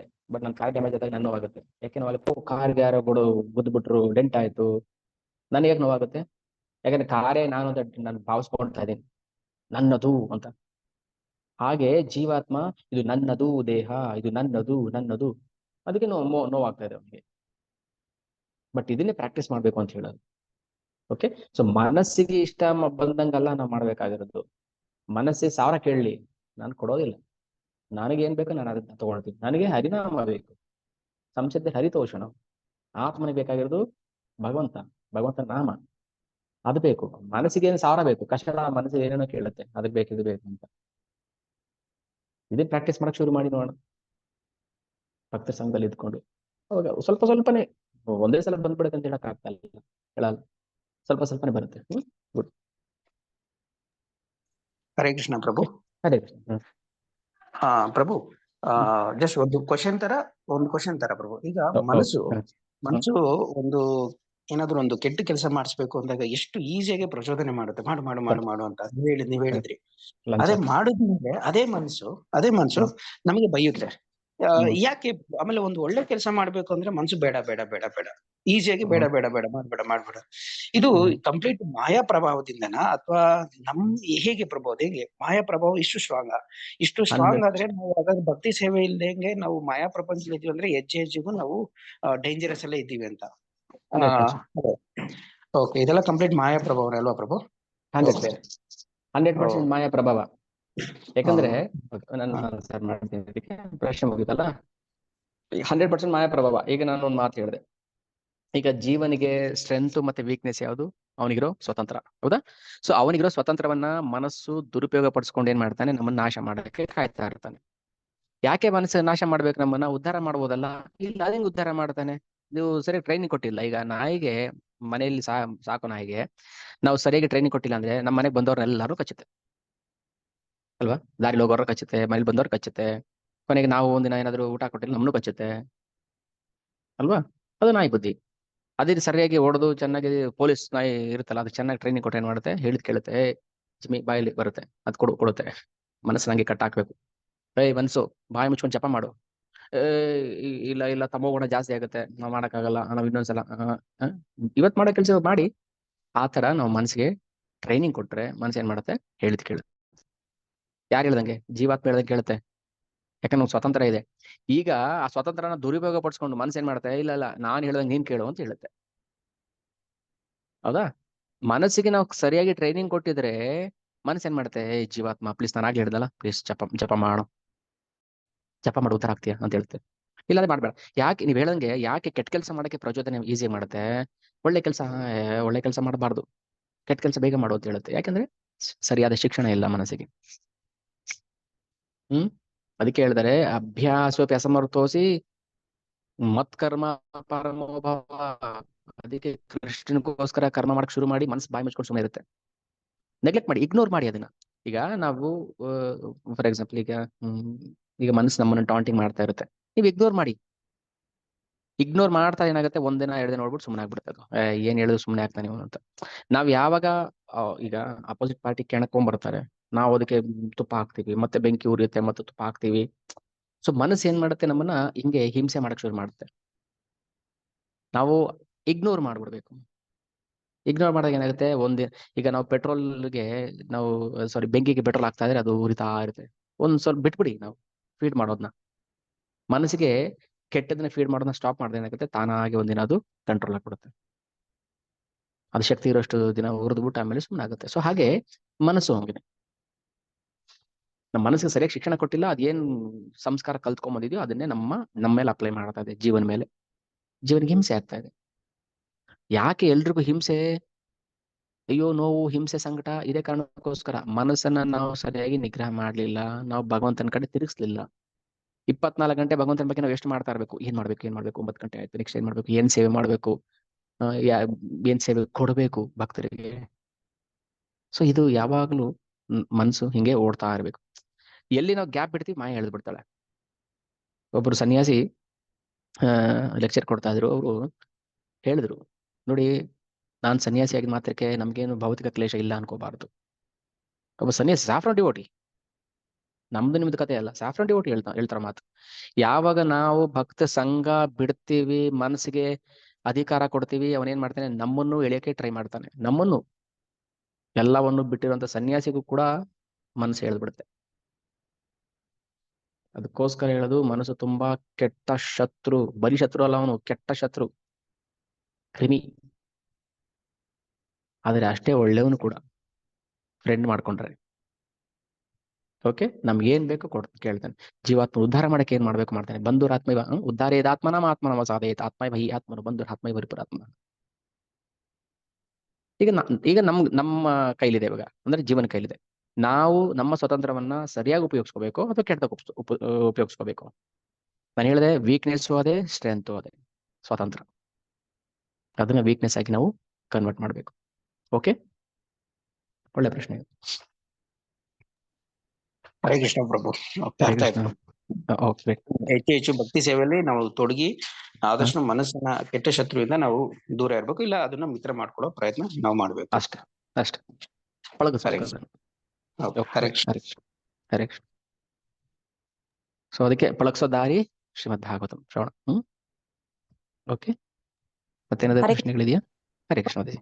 ಹರೇ ಕೃಷ್ಣ. ಮೇನ್ ಈ 6th ಚಾಪ್ಟರ್ದು conversation between Narada and Narada ಮುನಿ ವ್ಯಾಸದೇವಲ್ಲಿ. ಎಸ್ ಇದ್ರಲ್ಲಿ ನಮ್ದು ಮೇನ್ ಅಪ್ಲಿಕೇಶನ್ ಏನಂದ್ರೆ, ನಾವ್ ಪ್ರತಿಯೊಬ್ಬರು ಒಂದು ಗುರುನ ಹೇಗೆ ಇದು ನಾರದ ಮುನಿಗಳು ವ್ಯಾಸರು ಬಂದು ನಾರದ ಮುನಿಗಳ ಗುರುವಾಗಿ ಅವ್ರ ಇನ್ಸ್ಟ್ರಕ್ಷನ್ಸ್ ಏನ್ ಹೇಳ್ತಾರೆ ಅದನ್ನ ಫಾಲೋ ಮಾಡ್ತಾರೆ. ಸೊ ಅದೇ ರೀತಿ ನಾವುಗಳು ನಮ್ಮ ಅಲ್ಲ ಪ್ರಭು, ವ್ಯಾಸರಲ್ಲ ಪ್ರಭು, ನಾರದ ಗುರುವಾಗಿ ಸ್ವೀಕಾರ ಮಾಡ್ತಾರಲ್ಲ ಪ್ರಭು. ಹಂಗೆ ಹೇಳಿದ್ರಿ. ಓಕೆ, ನಾರದೇವರು ಗುರುಗಳಾಗಿದ್ದಾರೆ, ಇಲ್ಲಿ ವ್ಯಾಸರು ಬಂದು ಶಿಷ್ಯರಾಗಿದ್ದಾರೆ. ಸೊ ವ್ಯಾಸರು ಪ್ರತಿಯೊಂದು ಅವ್ರಿಗೆ ಏನು ಇಂಡಿಸಿಷನ್ ಆಯ್ತು ಅವ್ರಿಗೆ ಪ್ರತಿಯೊಂದು ಅವರೆಲ್ಲ ಪ್ರತಿಯೊಂದು ಪ್ರಶ್ನೆ ಮಾಡ್ತಾರೆ. ಸೊ ನನಗೆ ಏನ್ ಬೇಕು, ನನ್ಗೆ ಯಾಕೆ ಈ ತರ ಅಸಮಾಧಾನ ಎಲ್ಲ ಒಂದು ಕೇಳಿ ಒಂದು ಗುರುವಿನ ಮುಖ್ಯನ ಇನ್ಸ್ಟ್ರಕ್ಷನ್ಸ್ ತಗೊಂಡು ಯಾವ ರೀತಿ ನೆಕ್ಸ್ಟ್ ಏನ್ ಮಾಡ್ಬೇಕಂತ ತಿಳುವಳಿಕೆ ತಗೊಳ್ತಾರೆ ಪ್ರಭು. ಅದೇ ರೀತಿ ನಾವೆಲ್ಲರೂ ಬದ್ಧಾತ್ಮರು, ಪ್ರತಿಯೊಬ್ಬರು ಒಂದು ಗುರುವಿನ ಮಾರ್ಗದರ್ಶನದಲ್ಲಿ ನಾವುಗಳು ಸಹ ಭಕ್ತಿ ಸೇವೆಯಲ್ಲಿ ಹೋಗ್ಬೇಕನ್ನೋ ಒಂದು ವಿಚಾರ ಒಂದು ಅರ್ಥ ಮಾಡ್ಕೋಬಹುದು. ವೆರಿ ಸೂಪರ್ ನೋಡಿ, ಇದು ಇಡೀ ಚಾಪ್ಟರ್ ಸಾರಾಂಶ ಹೇಳ್ಬಿಟ್ರು ಮಾತಾಜಿ. ಈಗ ವ್ಯಾಸರಿಗೆ ಗೊತ್ತಿಲ್ಲ ಅಂತ ಏನಿಲ್ಲ, ಅವ್ರಿಗೆಲ್ಲ ಗೊತ್ತಿದೆ. ಆದ್ರೂ ಯಾಕೆ ನಾರದ್ರ ಮೂಲಕ ಅವರು ಪ್ರಶ್ನೆ ಮಾಡಿದ್ರು ಅಂದ್ರೆ, ನಮ್ಗೆ ಅವರು ಗುರು ಬೇಕು, ಗುರು ಸ್ವೀಕಾರ ಮಾಡ್ಬೇಕು ಅಂತ ಅದು ನಮ್ಗೆ ತೋರಿಸ್ತಾ ಇದಾರೆ. ನಮ್ಗೆ ಗೊತ್ತಿರ್ಬೋದು, ನನಗೆ ಗೊತ್ತಿದೆ ನಾನೆಲ್ಲ ಮಾಡ್ಕೊಂಡ್ಬಿಡ್ತೀನಿ. ಇಲ್ಲ ಇಲ್ಲ, ನಮ್ಗೆ ಗೊತ್ತಿದ್ರು ಕೂಡ ನಾವು ಒಬ್ಬರನ್ನ ಪ್ರಶ್ನೆ ಕೇಳಬೇಕು. ಈಗ ನನ್ಗಿಂತ ಒಬ್ರು ಸೀನಿಯರ್ ಡ್ಯೂಟಿ ಇರ್ತಾರೆ ಅಂತ ಇಟ್ಕೊಳ್ಳಿ, ಬಟ್ ಅವ್ರಿಗಿಂತ ಚೆನ್ನಾಗಿ ಅಲ್ಲ, ನಾನು ಎಕ್ಸಾಂಪಲ್ ಹೇಳ್ತಾ ಇದ್ದೀನಿ. ಈಗ ಅವ್ರಿಗಿಂತ ಚೆನ್ನಾಗಿ ನಮ್ಗೆ ಗೊತ್ತಿರುತ್ತೆ, ತಿಳುವಳಿಕೆ ಇರುತ್ತೆ. ಆದ್ರೆ ನಾವೇನ್ ಮಾಡ್ಬೇಕು, ಅವ್ರನ್ನ ವಿನಮ್ರವಾಗಿ ಪ್ರಶ್ನೆ ಮಾಡ್ಬೇಕು. ಓಕೆ ಪ್ರಭುಜಿ, ಮಾತಾಜಿ, ಇದನ್ನ ಹೇಗ್ ಮಾಡ್ಬೇಕು, ಇದನ್ನ ಹೇಗ್ ಮಾಡ್ಬೇಕು, ಇದು ವಿನಮ್ರತೆ. ನನ್ಗೆ ಗೊತ್ತಿದೆ, ನೀವೇನು ಹೇಳೋ ಅವಶ್ಯಕತೆ ಇಲ್ಲ. ಈಗ ನಾರದಕ್ಕಿಂತ ಚೆನ್ನಾಗಿ ವೇದವ್ಯಾಸರು ಗೊತ್ತು, ಯಾಕಂದ್ರೆ ವೇದವ್ಯಾಸರು ಸಾಕ್ಷಾತ್ ಭಗವಂತ. ಭಗವಂತನಾಗಿದ್ರು ಕೂಡ ಯಾಕೆ ನಾರದನ ಪ್ರಶ್ನೆಗೆ ಹೇಳ್ತಾರೆ? ಅದು ವಿನಮ್ರತೆ. ನೋಡಿ, ಇದೆಲ್ಲ ತತ್ವಗಳು. ನಾವು ಎಷ್ಟೇ ಜ್ಞಾನ ಇರ್ಬೋದು, ಏನೇ ಇರ್ಬೋದು, ಬಟ್ ನಾವು ಗುರುವನ್ನ ಸ್ವೀಕಾರ ಮಾಡ್ಲೇಬೇಕು, ಅವರನ್ನ ಮೀರಿ ಹೋಗ್ಬಾರ್ದು ನಾವು. ಓಕೆನಾ? ಈಗ ಶುಕಮುನಿಗಳು ನೋಡಿ, ಒಂದ್ ಕಡೆ ಹೇಳ್ತಾರೆ, ಶುಕಮುನಿಗಳು ಅಲ್ಲಿ ಕೂತಿರುವಂತ ಎಲ್ಲ ಶಿಷ್ಯಂದ್ರಿಗೆ ಏನ್ ಹೇಳ್ತಾರೆ, ನನ್ನ ಪ್ರೀತಿಯ ಮಕ್ಕಳೇ, ವತ್ಸ. ಅಲ್ಲ, ಶುಕಮುನಿಗೆ 14 ವರ್ಷ, ಅಲ್ಲಿ ನಾರದರು ಇರ್ತಾರೆ. ನಾರದರು ಇದ್ದಾರೆ ಅಲ್ಲಿ. ಯಾರು ಶುಕಮುನಿಯವ್ರ ಅಪ್ಪನಿಗೆ ಉಪದೇಶ ಮಾಡಿದ್ರು ನಾರದ ಮುನಿಗಳು, ಅವ್ರು ಅಲ್ಲಿ ಕೆಳಗೆ ಕೂತ್ಕೊಂಡು ಶ್ರವಣ ಮಾಡ್ತಾ ಇದ್ದಾರೆ. ಅಂದ್ರೆ ಇಲ್ಲಿ ಜ್ಞಾನದಲ್ಲಿ ಇವ್ರು ಶ್ರೇಷ್ಠ ಅವ್ರು ಶ್ರೇಷ್ಠ ಅಂತಲ್ಲ, ಗುರು ಸ್ಥಾನದಲ್ಲಿ ಇದ್ದಾರೆ, ನಾವು ಅದನ್ನ ರೆಸ್ಪೆಕ್ಟ್ ಮಾಡ್ಬೇಕು. ಓಕೆ, ಗುರು ಬೇಕೇ ಬೇಕು.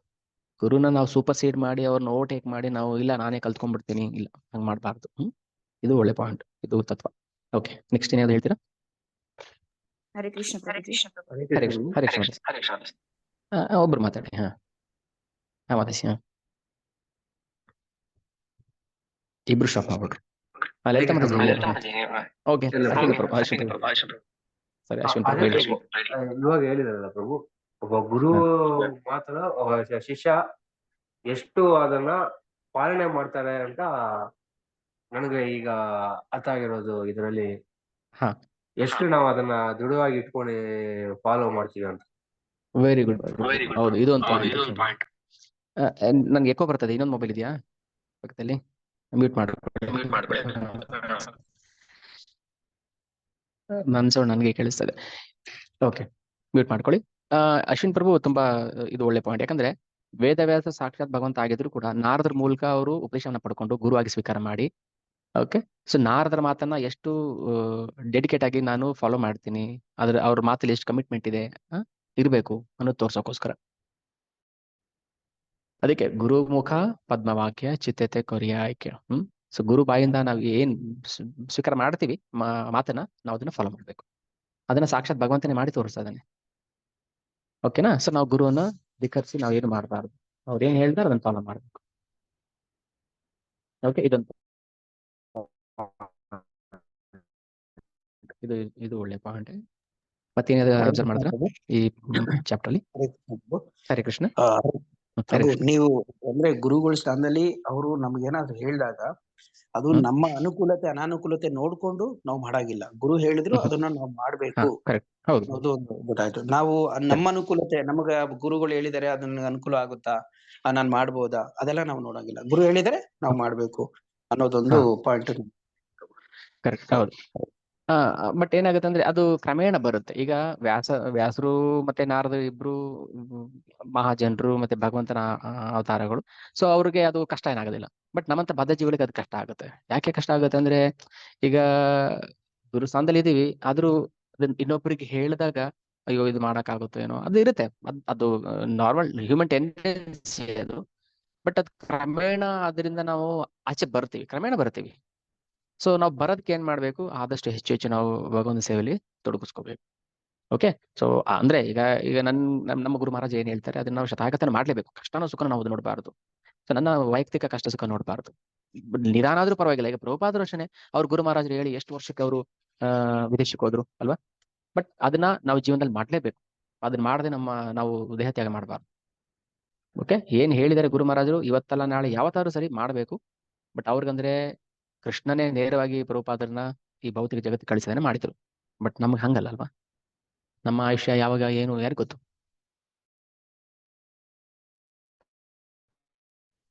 ಏನ್ ಹೇಳ್ತಾರೆ ಹೇಳಿದ ತಕ್ಷಣ ಅದನ್ನ ನಾವು, ಈಗ ವ್ಯಾಸರು ಮೆಡಿಟೇಷನ್ ಮಾಡಕ್ ಶುರು ಮಾಡಿದ್ರು, ನಾರದ್ರು ಹೇಳ್ಬಿಟ್ಟು ಹೋಗ್ಬಿಟ್ರು ನೀವು ಭಾಗವತ ರಚನೆ ಮಾಡಿ ಅಂತ. ಸೊ ಧ್ಯಾನ ಮಾಡಕ್ ಕೂತ್ಕೊಂಡ್ರು ಗುರುಗಳನ್ನ. ಅವಾಗೆಲ್ಲ ತಾನಾಗಿ ಹೊಳಿತಾ ಬರುತ್ತೆ. ಸೊ ಇದು ಗುರುವಿನ ಮಹತ್ವ, ಗುರುತತ್ವ. ಓಕೆ. ಇದು ಮತ್ತೆ ಲಲಿತಾ ಮಾತಾಜಿ. ಪ್ರಭು ಹರೇ ಕೃಷ್ಣ ಪ್ರಭುಜಿ. ಹರೇ ಕೃಷ್ಣ ಪ್ರಭುಜಿ. ತುಂಬಾ ಚೆನ್ನಾಗಿತ್ತು ಪ್ರಭುಜಿ. ಒಂದೊಂದು ಪಾಯಿಂಟ್ ತುಂಬಾ ವ್ಯಾಲಿಡ್ ಆಗಿತ್ತು.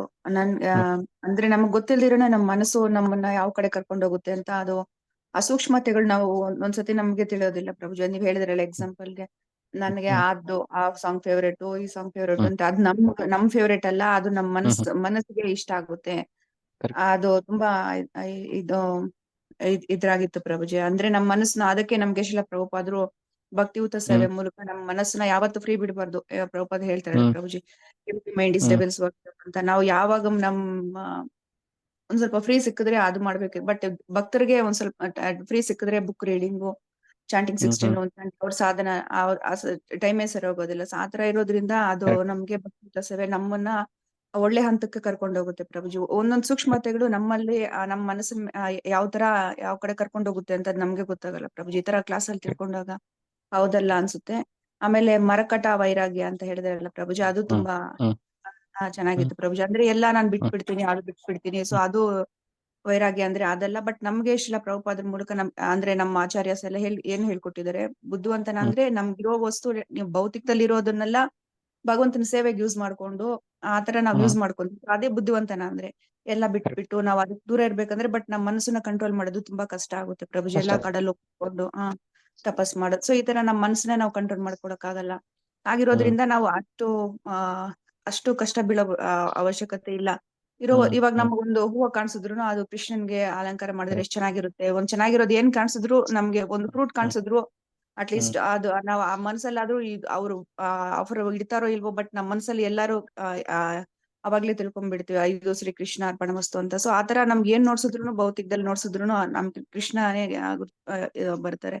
ಸೊ ಆತರ ನಮ್ಮ ಆಚಾರ್ಯಸ್ ಎಲ್ಲ ನಮ್ಗೆ ಹೇಳ್ಕೊಟ್ರು. ನನ್ ತುಂಬಾ ಒಳ್ಳೆ ಪ್ಲಾಟ್ಫಾರ್ಮ್ ಅಲ್ಲಿ ಇದೀವಿ, ಒಳ್ಳೆ ಸಿಕ್ಕಿದೆ ಅಂತ ಅನ್ಸ್ತು ಪ್ರಭುಜಿ ನನ್ಗೆ. ಆಮೇಲೆ ಶ್ರೀಮದ್ ಭಾಗವತಂ ಬಗ್ಗೆ ಹೇಳ್ಬೇಕಂದ್ರೆ, ಅದೇ ಹೇಳಿದ್ರಲ್ಲ, ನಾವು ಶ್ರೀಮದ್ ಭಾಗವತಂ ಬಗ್ಗೆ ಹೇಳ್ಬೇಕಂದ್ರೆ 1 ದಿನ 2 ದಿನ ಸಾಕಾಗಲ್ಲ. ಸೊ ಈ ತರ ಹೇಳ್ತಾನೆ ಇರ್ಬೋದು. ಬಟ್ ತುಂಬಾ ಎಲ್ಲಾರ್ಗೂ ಅಂತ ಹೇಳಿದ್ರಲ್ಲ ಪ್ರಭುಜಿ, ಪರಮಹಂಸರಿಗೂ ಹೌದು, ಸ್ಟಾರ್ಟಿಂಗ್ ಅಲ್ಲಿ ಇರೋರು ಭಕ್ತರಿಗೂ ಹೌದು, ಲೌಕಿಕರಿಗೂ ಬದ್ಧಾತ್ಮರಿಗೂ ಎಲ್ಲಾರ್ಗೂ ಶ್ರೀಮದ್ ಭಾಗವತಮು ಉದ್ಧಾರ ಮಾಡುತ್ತೆ. ನಾವು ಪರಮಹಂಸರಾಗೋಗ್ಬಿಟ್ಟಿದೀವಿ ಅಂತ ಅವರು ನೆಗ್ಲೆಕ್ಟ್ ಮಾಡಲ್ಲ ಶ್ರೀಮದ್ ಭಾಗವತಂನ, ಅವರು ತಗೊಂತಾರೆ. ಸೊ ಬದ್ಧಾತ್ಮ, ಸೊ ಅವ್ರು ಎಲ್ಲಾರ್ಗುನು ಶ್ರೀಮದ್ ಭಾಗವತಮ್. ಆದ್ರಿಂದ ಎಲ್ಲಾರು ಶ್ರೀಮದ್ ಭಾಗವತಂ ಬಗ್ಗೆ ನಾವು ಫಸ್ಟ್ ತಿಳ್ಕೊಂಡು ಇನ್ನೊಬ್ಬರಿಗೆ ಅಟ್ಲೀಸ್ಟ್ ಅವ್ರು ಹೇಳಿದ್ರೆ ತಗೊಂತಾರ ಇಲ್ವೋ, ಆ ಭಾಗವತಂ ಅಂತ ಆ ಲೆಟರ್ಸ್ ಕೇಳಿದ್ರು ಅವ್ರು ಉದ್ಧಾರ ಆಗ್ತಾರೆ, ಟಚ್ ಮಾಡಿದ್ರು. ಸೊ ಏನಿದ್ರು ಇದು ಕಲ್ಪವೃಕ್ಷ ಇದ್ದಂಗೆ ನಾವು ತಿಳ್ಕೊಬೋದಲ್ಲ ಪ್ರಭುಜಿ. ಹೇಳ್ಬೋದು ಅವ್ರು ತಗೊಂತಾರೆ ಅನ್ನೋದ್ ಬಿಟ್ಬಿಟ್ಟು, ಬಟ್ ನಮ್ ಮನಸ್ಸಲ್ಲಿ ಏನಿರ್ಬೇಕು, ಎಲ್ಲಾರ್ಗು ಶ್ರೀಮದ್ ಭಾಗವತಂ ತಲುಪಬೇಕು ಅನ್ನೋ ಇದಿರ್ಬೇಕು. ಅದ್ ನನ್ಗೆ ತುಂಬಾ ಇಷ್ಟ ಆಯ್ತು. Thank you. ಚೆನ್ನಾಗಿದೆ. ಸೊ ಹಾಗೆ ಭಾಗವತ ಮಹಿಮೆ ಅದು 1 ದಿನ 2 ದಿನ ಕೇಳಿ ಮುಗಿಸುವಂತದ್ದಲ್ಲ ಅದೊಂದು. ಆಮೇಲೆ ಮನಸ್ಸನ್ನ ಹೇಗೆ ನಾವು ನಿಯಂತ್ರಣ ಮಾಡ್ಬೇಕು, ಅದು ಸುಲಭ ಅಲ್ಲ ಮನಸ್ಸನ್ನು ಕಂಟ್ರೋಲ್. ಅರ್ಜುನ ಹೇಳ್ತಾನೆ, ಅದೇನ್ ಗಾಳಿನ ಬೇಕಾ ಹಿಡಿತೀನಿ ಮನ್ಸನ್ನ ಹಿಡಿಯಕ್ಕಾಗೋದಿಲ್ಲ ಅಂತ. ಬಟ್ ಹಂಗಂತ ನಾವು ಸುಮ್ನೆ ಬಿಡೋಂಗಿಲ್ಲ. ಆಗಲ್ಲ ಅಂತ ಸುಮ್ನೆ ಬಿಡೋಂಗಿಲ್ಲ. ಅದನ್ನ ಮಾಡ್ಲೇಬೇಕು. ಶತ ಆಗತ್ತ ಇವತ್ತಲ್ಲ ಇನ್ನೊಂದ್ ಜನ್ಮಕ್ಕಾದ್ರೆ ನಾವು ಮಾಡ್ಲೇಬೇಕಾದ್ರೆ. ಅದಕ್ಕೋಸ್ಕರ ನಮ್ಗೆ ಒಳ್ಳೆ ಜನ್ಮ ಬಂದಿದೆ, ಭಕ್ತರ ಸವಾಸ ಸಿಕ್ಕಿದೆ ನಮ್ಗೆ. ಇವಾಗ ನಾವು ರಿಪ್ಲೇಸ್ ಮಾಡಿಲ್ಲ ಅಂದ್ರೆ ಮತ್ತೆ ಯಾವಾಗ ಮಾಡ್ತೀವಿ. ಬಿಟ್ಬಿಡಿ. ನಮ್ದು ಏನೇ ಲೌಕಿಕ ಸಮಸ್ಯೆಗಳಿದ್ರು, ದುಡ್ಡು ಕಾಸು ಸಮಸ್ಯೆ, ಆ ಸಮಸ್ಯೆ ಅದೆಲ್ಲ ಒಂದಿನ ಹೋಗುತ್ತೆ, ಮಾಡ್ತಾನೆ ಭಗವಂತ. ಶರಣಾಗತಿ ಆಗ್ಬೇಕು ಭಗವಂತ. ಓಕೆ, ಒಳ್ಳೆ ವ್ಯಾಲಿಡ್ ಪಾಯಿಂಟ್ಸ್ ಹೇಳಿದ್ರು ಮಾತಾಜಿ. Thank you. ಓಕೆ, ಮತ್ತೆ ಏನಾದ್ರು ಹೇಳ್ತೀರಾ? ಹರೇ ಕೃಷ್ಣ. ಹರೇ ಕೃಷ್ಣ. ಪ್ರಭು, ಅದೇ ಇವಾಗ ಮಾತಾಜಿ ಹೇಳಿದ ಹಾಗೆ, ಈಗ ನೀವು ಬ್ರಹ್ಮಸೂತ್ರ ಹೇಳಿದಿರಿ. ಬ್ರಹ್ಮಸೂತ್ರದಲ್ಲಿ ಯಾರಿಗೂ ತಲೆ ಕೂಡ ಅರ್ಥ ಆಗೋದಿಲ್ಲ, ಅದೇನೆಲ್ಲ ಹೈ ಲೆವೆಲ್ ಆಗಿರೋರ್ಗೆ ಮಾತ್ರ ಅದು ಅರ್ಥ ಆಗುತ್ತೆ. ಸೊ ಅದರಿಂದ ಭಾಗವತಮ್ ಇದಾಯ್ತು ಅಂತ ಹೇಳಿದ್ರೆ, ಅದು ಭಾಗವತಮ್ ಯಾರ್ಯಾರಿಗೆಲ್ಲ ಬೇಕು ಅಂತ ಅದನ್ನು ಕೂಡ ಹೇಳಿದ್ರಿ.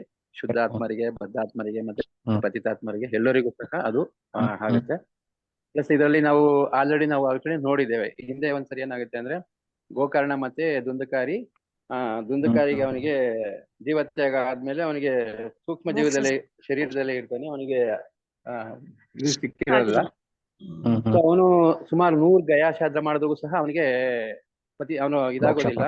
ಅವಾಗ ಏನ್ ಮಾಡ್ತಾರೆ, ಬೇರೆಯವ್ರು ಹೇಳಿದಾಗ ಭಾಗವತಮನ್ನ ಪಠಣ ಮಾಡಿಸಿ 7 ದಿನ ಸಪ್ತಾಹ ಮಾಡ್ತಿ ಅಂದಾಗ, ಆ ಸಪ್ತಾಹ ಮಾಡಿದಾಗ ಅವನು 7 ದಿನದ ಆದ್ಮೇಲೆ ಅವನಿಗೆ ಪುಷ್ಪ ಕರ್ಕೊಂಡು ಕರ್ಕೊಂಡು. ಇದು ಎಷ್ಟು ಪವರ್ಫುಲ್, ಹೇಗೆ ಅಂದ್ರೆ 100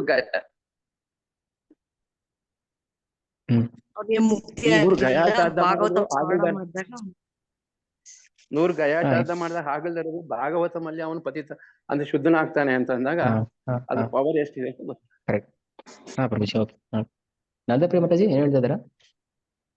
ಪ್ರಭು, ನಾವು ಭಾಗವತಂ ಓದಿದ್ವಿ ಪ್ರಭು, ಅರ್ಥ ಆಗಿರ್ಲಿಲ್ಲ. ಬಟ್ ಇವಾಗ ನೀವು ಎಕ್ಸ್ಪ್ಲೈನ್ ಮಾಡ್ತಾ ಇದ್ದಾಗ ತುಂಬಾ ಡೀಪ್ ಆಗಿ, ಅಂದ್ರೆ ಮನ್ಸಲ್ಲಿ ಆಳವಾಗಿ ಹೋಗ್ತಾ ಇದೆ.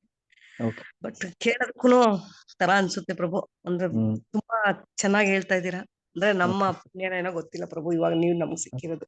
ಇಲ್ಲ, ನಮ್ ಪುಣ್ಯ ಮಾತಾಜಿ, ಇಲ್ಲ ಪ್ರಭು, ಯಾಕೆಂದ್ರೆ ನಾವು ತುಂಬಾ ದಿವಸದಿಂದ ಇದ್ರೂನು ನಮ್ಗೆ ಈ ಭಾಗವತಂ ಓದ್ಬೇಕು ಅಂತ ಗೊತ್ತಿರ್ಲಿಲ್ಲ. ನಾವು ಓದಕ್ ಆಗಿರ್ಲಿಲ್ಲ ಪ್ರಭು. ಈಗ 1 ವರ್ಷದಿಂದ ನಮ್ಗೆ ಇವೆಲ್ಲ ಗೋಚರ ಆಗ್ತಿದೆ. ಅದ್ರಲ್ಲಿ ಇವಾಗಂತೂ ತುಂಬಾ ದೀಪ ಯಾವಾಗ್ಲೂ ಓದ್ತಾರಣ ಅನ್ಸುತ್ತೆ. ಓಕೆ, ಮತ್ತೆ ಎಲ್ಲ ಹರಿ ಗುರು ವೈಷ್ಣವ. Okay, thank you. Hare Krishna. Okay ಪ್ರಭು, ಹರೇ ಕೃಷ್ಣ. ಹರೇ ಕೃಷ್ಣ. ಓಕೆ, ಹೊಸಬರು ಯಾರಾದ್ರೂ ಮಾತಾಡ್ತೀರಾ? ಈಗ ಇಷ್ಟೊತ್ತು ಎಲ್ರು ಓಕೆ, ನಾನ್ ತಪ್ಪು ಹೇಳ್ತೀನಿ ಅಂತ ಅನ್ಕೊಂಡು ಏನೋ ಹೇಳಕ್ ಹೋಗ್ಬಿಡಿ. ನಿಮ್ಗೆ ಏನ್ ಅನ್ಸೋದನ್ನ ಹೇಳಿ, ಪರವಾಗಿಲ್ಲ. ಈಗ ಇಷ್ಟ ದಿನ ಭಾಗವತಂ ಬಗ್ಗೆ ಶ್ರವಣ ಮಾಡ್ತಾ ಇದ್ದೀವಿ, ಯಾರಾದ್ರೂ ಹೊಸಬರು, ನಾನೇನು ಈಗ ತಾನೇ ಭಕ್ತಿಗೆ ಬಂದಿದ್ದೀನಿ, ನನಗೇನು ಗೊತ್ತಿಲ್ಲ ಅನ್ನೋರು ಹೇಳಿ ಮಾತಾಡಿ. ಯಾಕಂದ್ರೆ ಭಾಗವತಂ ಎಲ್ರಿಗೂ ಅಲ್ವಾ? ಭಾಗವತಂ ಯಾರೋ ಬುದ್ಧಿವಂತರಿಗೆ, ಭಕ್ತರಿಗೆ ಮಾತ್ರ ಅಲ್ಲ, ಎಲ್ರಿಗೂ ಇದೆ. ಬೇರೆ ಯಾವ್ದು ಮಾತಾಡ್ತೀರಾ? ಇಲ್ಲಿ ಯಾರು ಹೊಸಬ್ರು ಅಂತ ನನಗೇನು ಗೊತ್ತಾಗ್ತಿಲ್ಲ. ಆಲ್ಮೋಸ್ಟ್ ಎಲ್ರು ಕ್ಲಾಸ್ ರೆಗ್ಯುಲರ್ ಕೇಳ್ತಾರೆ. ನಾನೇನು ಈಗ ಭಕ್ತಿಗೆ ಬಂದಿದ್ದೀನಿ, ಭಕ್ತಿ ಬಗ್ಗೆ ಏನು ಗೊತ್ತಿರ್ಲಿಲ್ಲ ಅನ್ನೋರು ಏನ್ ಹೇಳ್ತೀರಾ? ಸುಮಿತ್ರಮ್ಮ ಮಾತಾಜಿ ಏನಾದ್ರು ಹೇಳ್ತೀರಾ? ಇಲ್ಲ ಪ್ರಭು, ನೀವ್ ಹೇಳೋದ್ ಕೇಳ್ತೀರಿ ಪ್ರಭು. ಹೇಳೋದಕ್ಕೆ ಶ್ರವಣ. ಪ್ರಭು. ಓಕೆ ಮಾತಾಜಿ. ಹರೇ ಕೃಷ್ಣ ಪ್ರಭು. ನಿಮ್ಗೆ ಏನ್ ಅನ್ಸುತ್ತೆ ನೀವು ಓಪನ್ ಆಗಿ ಹೇಳ್ಕೊಳ್ಳಿ, ಆಯ್ತಾ? ನನ್ಗೆ ಅರ್ಥ ಆಗ್ತಾ ಇಲ್ಲ ಅಂತನೋ ಅಥವಾ ಏನು? ಓಕೆ, ಇಲ್ಲ ಆಗ್ತದೆ, ಅದನ್ನ ಹೇಳ್ಕೊಳಕ್ ನಮಗ ಗೊತ್ತಾಗಲ್ಲ.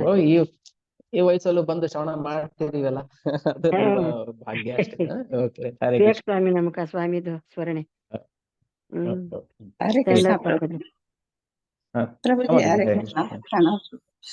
ಇವಾಗ ನಾವು ಕೇಳಿದ ಪ್ರಶ್ನೆಗೆ ನಾನೊಂದು ಇದು ಮಾಡ್ತೀನಿ ಪ್ರಭು. ಇವಾಗ ನಮ್ಗೆ ಭಾಗವತಂ ಶ್ರವಣ ಮಾಡ್ಬೇಕು, ಓದ್ಬೇಕು ಅಂತ ನಮ್ಗೆ ಇಂಟ್ರೆಸ್ಟ್ ಇದೆ ಪ್ರಭು. ಅದು ನಾವು ಎಷ್ಟು ನಮ್ ಜ್ಞಾನಕ್ಕೆ ಎಟ್ಟಿಸ್ತೋ ಅಷ್ಟು ಮಾತ್ರ ನಾವು ತಿಳ್ಕೊಳ್ತೀವಿ, ಅದನ್ನ ಪಡ್ಕೊಳ್ತೀವಿ. ಶ್ರವಣ ಮಾಡೋ ಇದು ನಮ್ಗೆ ತುಂಬಾ ಇಷ್ಟ ಆದಾಗ ನಾವು ಮಾಡ್ಬೋದಾ ಪ್ರಭು? ನಮ್ಮ ವಯಸ್ಸಿಗೆ, ನಮ್ ವೀಕ್ನೆಸ್ಗೆ ನಮ್ಗೆ ಸ್ವಲ್ಪ ಮರಿವು ಎಲ್ಲ ಇರುತ್ತಲ್ಲ ಪ್ರಭು, ಅದ್ರಿಂದ ನಾವು ಹಿಂಜರಿಬೇಕಾ ಇಲ್ಲ ಮುಂದೆ ಹೋಗ್ಬೋದಾ? ನೋಡಿ, ಇದಕ್ಕೊಂದು ಬ್ಯೂಟಿಫುಲ್ ಫಿಲಾಸಫಿ ಹೇಳ್ತೀನಿ. ಓಕೆ ಮಾತಾಜಿ, ಒಳ್ಳೆ ಪ್ರಶ್ನೆ. ಈಗ ಮರೆವು ಅಂತ ಹೇಳ್ತೀವಿ, ಶಕ್ತಿ. ಇದು ಮನಸ್ಸಿಗೆ, ಮರೆವು, ಅಜ್ಞಾನ ಇದೆಲ್ಲ ಮನಸ್ಸಿಗೆ ಸಂಬಂಧಪಟ್ಟಿದ್ದು. ಜೀವನಿಗೆ ಇದ್ಯಾವುದು ಇಲ್ಲ. ಈಗ ನಾವು ಜೀವಾತ್ಮರು, ನಮ್ಗೆ ದೇಹ, ನನ್ಗೆ 60 ಆಯ್ತು 70 ಆಯ್ತು, ಮರವು ಬರೋದು ಅದು ದೇಹಕ್ಕೆ ಸಂಬಂಧಿಸಿದಂತ ಗುಣ. ಅದು ಹಸಿವು, ಬಾಯಾರಿಕೆ, ನಿದ್ರೆ, ಮರೆವು, ಅಜ್ಞಾನ ಇವೆಲ್ಲ ಭೌತಿಕ ಇಂದ್ರಿಯಗಳಿಗೆ ಸಂಬಂಧಪಟ್ಟ ಗುಣಗಳು, ದೋಷಗಳು. ಆತ್ಮನಿಗೆ ಯಾವ ದೋಷ ಇಲ್ಲ. ಹೇಳ್ತೀವಲ್ವಾ, ನಾನು ಒಬ್ರಿಗೆ ಹೇಳ್ತಾ ಇದ್ದೆ, ಇನ್ನೇನು ಪ್ರಾಣ ಹೋಗುತ್ತೆ, ಕೋಮಾದಲ್ಲಿದ್ದಾರೆ ಅನ್ನೋವಾಗ್ಲೂ ಕೂಡ ನೀವು ಅವ್ರ ಮುಂದೆ ಭಾಗವತ ಪ್ರವಚನ ಮಾಡಿ, ಹರಿನಾಮ ಜಪ ಮಾಡಿ, ಆತ್ಮಕ್ಕೆ ತಲುಪುತ್ತೆ. ದೇಹ ಅಯ್ಯೋ ಕೋಮಾದಲ್ಲಿದ್ದಾರೆ ಅವ್ರಿಗೇನು ಅರ್ಥ ಆಗೋದಿಲ್ಲ ಅಂತ ಇನ್ನೊಂದು ಗಳಿಗೆಯಲ್ಲಿ ಪ್ರಾಣ ಹೋಗುತ್ತೆ ಅನ್ನೋವಾಗ್ಲೂ ಕೂಡ ನೀವು ಅವ್ರಿಗೆ ಹರಿನಾಮ ಕೊಡಿ. ನಾನು ಮೊನ್ನೆ ಒಂದು ಎಕ್ಸಾಂಪಲ್ ಕೊಟ್ಟೆ. ನಮ್ ಗುರು ಮಹಾರಾಜರೊಬ್ಬರಿಗೆ ಕೋಮದಲ್ಲಿರೋರಿಗೆ ದೀಕ್ಷೆ ಕೊಟ್ರು ಅಂತ ಲಾಸ್ಟ್ ಕೊರೋನಾ ಟೈಮಲ್ಲಿ. ದೀಕ್ಷೆ ಕೊಡೋದು ದೇಹಕ್ಕಲ್ಲ, ಆತ್ಮಕ್ಕೆ. ಸೊ ನಾವು ಆತ್ಮ. ಓಕೆ, ಯಾವಾಗ ನಾವು ಆತ್ಮ ಅಂತ ನಾವು ಭಾವಿಸ್ತೀವಲ್ಲ ಅವಾಗ ನಮ್ಗೆ ಈ ದೋಷಗಳು ಯಾವ್ದು ಬರೋದಿಲ್ಲ. ವೈಷಮತೇಜಿ ಅರ್ಥ ಆಯ್ತಾ? ನಾವು ದೇಹ ಅಂತ ಭಾವಿಸ್ಕೊಂಡಾಗ ಏನಾಗುತ್ತೆ, ದೇಹಕ್ಕೆ ಮರೆವು ಇದೆಲ್ಲ ಬಂದೇ ಬರುತ್ತೆ, ಸಹಜ, ಮುಪ್ಪು ಮರೆವು. ಬಟ್ ನಾವು ದೇಹ ಅಲ್ಲ.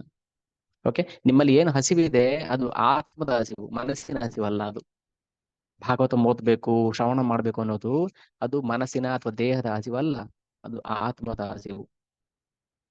ಆತ್ಮಕ್ಕೆ ನಾವು ಎಷ್ಟು ಕೊಡ್ತೀವಿ ಭಾಗವತ. ಅದಕ್ಕೆ ನಾನು ಎಷ್ಟೋ ಸಲ ಇದನ್ನ ಹೇಳ್ತೀನಿ, ಆನಂದ ಆಯ್ತು ಅಂದಾಗ ಅದು ಆತ್ಮಕ್ಕೆ ಆಗಿರ್ಬೇಕು, ಮನಸ್ಸಿಗಲ್ಲ. ಮನಸ್ಸಿಗೆ ಆನಂದ ಆಯ್ತು ಅಂದ್ರೆ ಅದು ಭೌತಿಕ ಇಂದ್ರಿಯ ತೃಪ್ತಿನೇ. ಓಕೆ, ಓದ್ಬೋದು ಭಾಗವತ, ಓದಿ, ಪರವಾಗಿಲ್ಲ. ಮರ್ತೋಗಿ ಬಿಡಿ. ಆಮೇಲೆ ಇನ್ನೊಂದು ಪಾಯಿಂಟ್ ಹೇಳಿದ್ವಿ, ನಮ್ಮ ಜ್ಞಾನಕ್ಕೆ ತಕ್ಕ ಹಾಗೆ ಇಲ್ಲ, ನಮ್ಮ ಭಕ್ತಿಗೆ ತಕ್ಕ ಹಾಗೆ.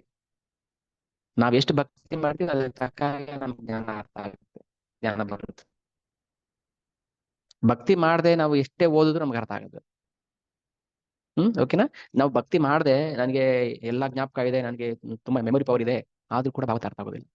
ಭಾಗವತ ಅರ್ಥ ಆಗ್ಬೇಕಾದ್ರೆ ನಾವು ಭಕ್ತಿ ಸೇವೆ ಮಾಡಿರ್ಬೇಕು. ಭಕ್ತಿಯಿಂದ ನಮ್ಗೆ ಜ್ಞಾನ ಬರುತ್ತೆ. ಜ್ಞಾನದಿಂದ ನಾವು ಭಕ್ತಿ ಮಾಡಕ್ಕೆ ಸಾಧ್ಯ ಇಲ್ಲ. ಜ್ಞಾನದಿಂದ ನಮ್ಗೆ ಏನ್ ಕೊಡ್ಬೋದು, ಭಕ್ತಿಗೆ ಏನು ಸೂಕ್ತ ಅನ್ನೋದನ್ನ ನಾವು ತಿಳ್ಕೊಬಹುದು ಜ್ಞಾನದಿಂದ ಅಷ್ಟೇನೆ.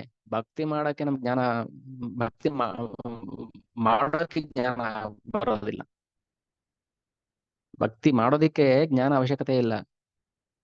ಓಕೆ, ಭಕ್ತಿ ಹೇಗೆ ಮಾಡ್ಬೇಕು ಅನ್ನೋದಕ್ಕೆ ನಮ್ಗೆ ಜ್ಞಾನ ಬೇಕು. ಈಗ ಉದಾಹರಣೆಗೆ ಮೈಸೂರಿಗೆ ಹೋಗ್ಬೇಕು ಯಾವ ಕಡೆ ಅಂದ್ರೆ ಈ ಕಡೆ ಹೋಗ್ಬೋದು ಅಂತ ತೋರಿಸ್ಬೋದು. ಬಟ್ ಮೈಸೂರಿಗೆ ಹೋಗ್ಬೇಕಾದ್ರೆ ನಾವು ಸೇವೆ ಮಾಡ್ಬೇಕು, ಪಾದ ಸೇವೆ ಮಾಡ್ಬೇಕು. ಓಕೆನಾ? ಸೊ ಜ್ಞಾನ ಇಷ್ಟೇ ತೋರಿಸುತ್ತೆ. ಏನ್ ತೋರಿಸುತ್ತೆ ಜ್ಞಾನ? ಮೈಸೂರು ಈ ಕಡೆ ಹೋದ್ರೆ ಮೈಸೂರು ಸಿಗುತ್ತೆ ಅಷ್ಟೇ. ಇದು ಜ್ಞಾನ. ಭಕ್ತಿ ಅಂದ್ರೆ ಏನು? ನಾವು ಮೈಸೂರಿಗೆ ಹೋದ್ಮೇಲೆ ಅಲ್ಲಿ ಏನೆಲ್ಲ ತಿಳ್ಕೊಳ್ತೀವಲ್ಲ ಅದು ಜ್ಞಾನ. ಓ, ಮೈಸೂರಲ್ಲಿ ಅರಮನೆ ಇದೆ, ಅದಿದೆ, ಇದಿದೆ ಅಂತ ಹೇಳ್ತೀವಿ. ಬರೀ ಜ್ಞಾನ ಇದೆ, ಏನು ಪ್ರಯೋಜನ ಇಲ್ಲ. ಯಾರು ಬೇಕಾದ್ರೆ ಹೇಳ್ತಾರೆ ಅಮೆರಿಕಲ್ಲಿ ಇದೆ, ಈ ಕಡೆ ಇದೆ ಅಂತ ಹೇಳ್ತೀವಿ. ನಾವು ಹೋಗಿದೀವ ಅಲ್ಲಿಗೆ? ಇಲ್ಲ. ಸೊ ಅದು ಜ್ಞಾನ. ಜ್ಞಾನದಿಂದ ಏನು ಪ್ರಯೋಜನ ಇಲ್ಲ. ಮೈಸೂರು ಅಮೆರಿಕಲ್ಲಿದೆ ಹೇಳ್ಬೋದು ಅಷ್ಟೇ, ನೋಡಪ್ಪ ಈ ಕಡೆ ಇದೆ ಅಂತ ಹೇಳ್ತೀವಿ ಅಷ್ಟೇ. ಅದಿಟ್ಕೊಂಡು ಏನಾಗ್ಬೇಕು ನಮ್ಗೆ? ಸೊ ಭಕ್ತಿ ಮುಖ್ಯ, ಜ್ಞಾನ ಅಲ್ಲ. ಭಕ್ತಿ ಕೊಡ್ಬೇಕಾಗಿರೋದು ಆತ್ಮಕ್ಕೆ, ದೇಹಕ್ಕಲ್ಲ. ಓಕೆ, ಮತ್ತೆ ಕ್ಲಿಯರ್ ಆಯ್ತಾ? ಕ್ಲಿಯರ್ ಆಯ್ತು. ಹರೇ ಕೃಷ್ಣ. ಓಕೆ, ನೀವು ಏಜ್ ಬಗ್ಗೆ ನೀವು ದೇಶ ಮಾಡಬೇಡಿ, ಮರ್ತೋಗುತ್ತೆ ಅದ್ರ ಬಗ್ಗೆ ಅಷ್ಟೇನೆ ಮಾಡಬೇಡಿ. ಮರ್ತೋಗೋದು ದೇಹಕ್ಕೆ ಸಂಬಂಧಪಟ್ಟಿದ್ದು. ನೀವು ಓದ್ತಾ ಇರಿ ಅಷ್ಟೇನೆ. ಕೈ ಬುಕ್ ತಗೊಳ್ಳಿ, ಓದ್ತಾ ಇರಿ. ಓದ್ತಾ ಶ್ರವಣ ಮಾಡ್ತಾ ಇರ್ತೀವಿ. ಅದು ಎಷ್ಟು ನಮ್ಗೆ ಆತ್ಮ ಶುದ್ಧಿ ಆಗುತ್ತೆ, ಇದರಿಂದ ನಮ್ಗೆ ಇನ್ನ ಭಕ್ತಿ ಹೆಚ್ಚಾಗುತ್ತೆ ಅನ್ನೋ ಒಂದು ಇದರಿಂದ ನಾವು ಓದ್ತಿರ್ತೀವಿ, ಮತ್ತೆ ಶ್ರವಣ ಮಾಡ್ತಿರ್ತೀವಿ. ಸ್ವಲ್ಪ ಜನ ನಮ್ಗೆ ಅಣಗಿಸ್ತಾರೆ, ಎಲ್ಲಾ ಕ್ಲಾಸು ಶ್ರವಣ ಮಾಡ್ತಾರೆ, ಇವ್ರು ಇದು ಮಾಡ್ಕೊಳಲ್ಲ, ತಗೊಳಲ್ಲ, ಮನನ ಮಾಡಲ್ಲ ಅಂತಾರೆ ಪ್ರಭು. ನಮ್ಗೆ ಶ್ರವಣ ಮಾಡೋದ್ರಿಂದ ನಮ್ ಮಾಲಿನ್ಯ ಇದಾಗ್ಲಿ ಅನ್ನೋ ಭಕ್ತಿ ಇನ್ನ ಹೆಚ್ಚಾಗ್ಲಿ ಅಂತ ನಾವು ಶ್ರವಣ ಮಾಡ್ತೀವಿ ಪ್ರಭು. ಅದು ಸ್ವಲ್ಪ ಜನಕ್ಕೆ ಸ್ವಲ್ಪ ಇದಾಗುತ್ತೆ ಪ್ರಭು, ಹೇಳ್ಕೊಳ್ತಾರೆ ಪ್ರಭು. ಅದರಿಂದ ಮನಸ್ಸು ಬೇಜಾರಾಗುತ್ತೆ, ಅದಕ್ಕೆ ಕೇಳಿದೆ ಪ್ರಭು. ಹರೇ ಕೃಷ್ಣ. ಹರೇ ಕೃಷ್ಣ ಪ್ರಭು. ಮಹೇಶ್ವರಿ ಮಾತಾಜಿ ಹೇಳಿದ್ರಲ್ಲ ಅದೇ ತರ ನನ್ಗೂ ಪ್ರಭು. ನಿಮ್ಗೂ ಓಕೆ. ಅವ್ರ ತರಾನೇ ಮನಸ್ಸು ನನ್ಗೆ ಇವಾಗ. ಓಕೆ, ಸೇಮ್ ಅದೇ ಆನ್ಸರ್ ನಿಮ್ಗೂ. Okay, right. ಓಕೆ, ಆಗುತ್ತೆ, ಇದೆಲ್ರಿಗೂ ಆಗುತ್ತೆ. ನಮಗೂ ನೆನಪಿರೋದಿಲ್ಲ ಏನು ಓದ್ದೆ, ಏನು ಹೇಳಿದೆ. ಅದು ಸಹಜ, ಅದು ಏನ್ ಮಾಡಕ್ ಆಗೋದಿಲ್ಲ. ಬಟ್ ನಾವು ದಿನ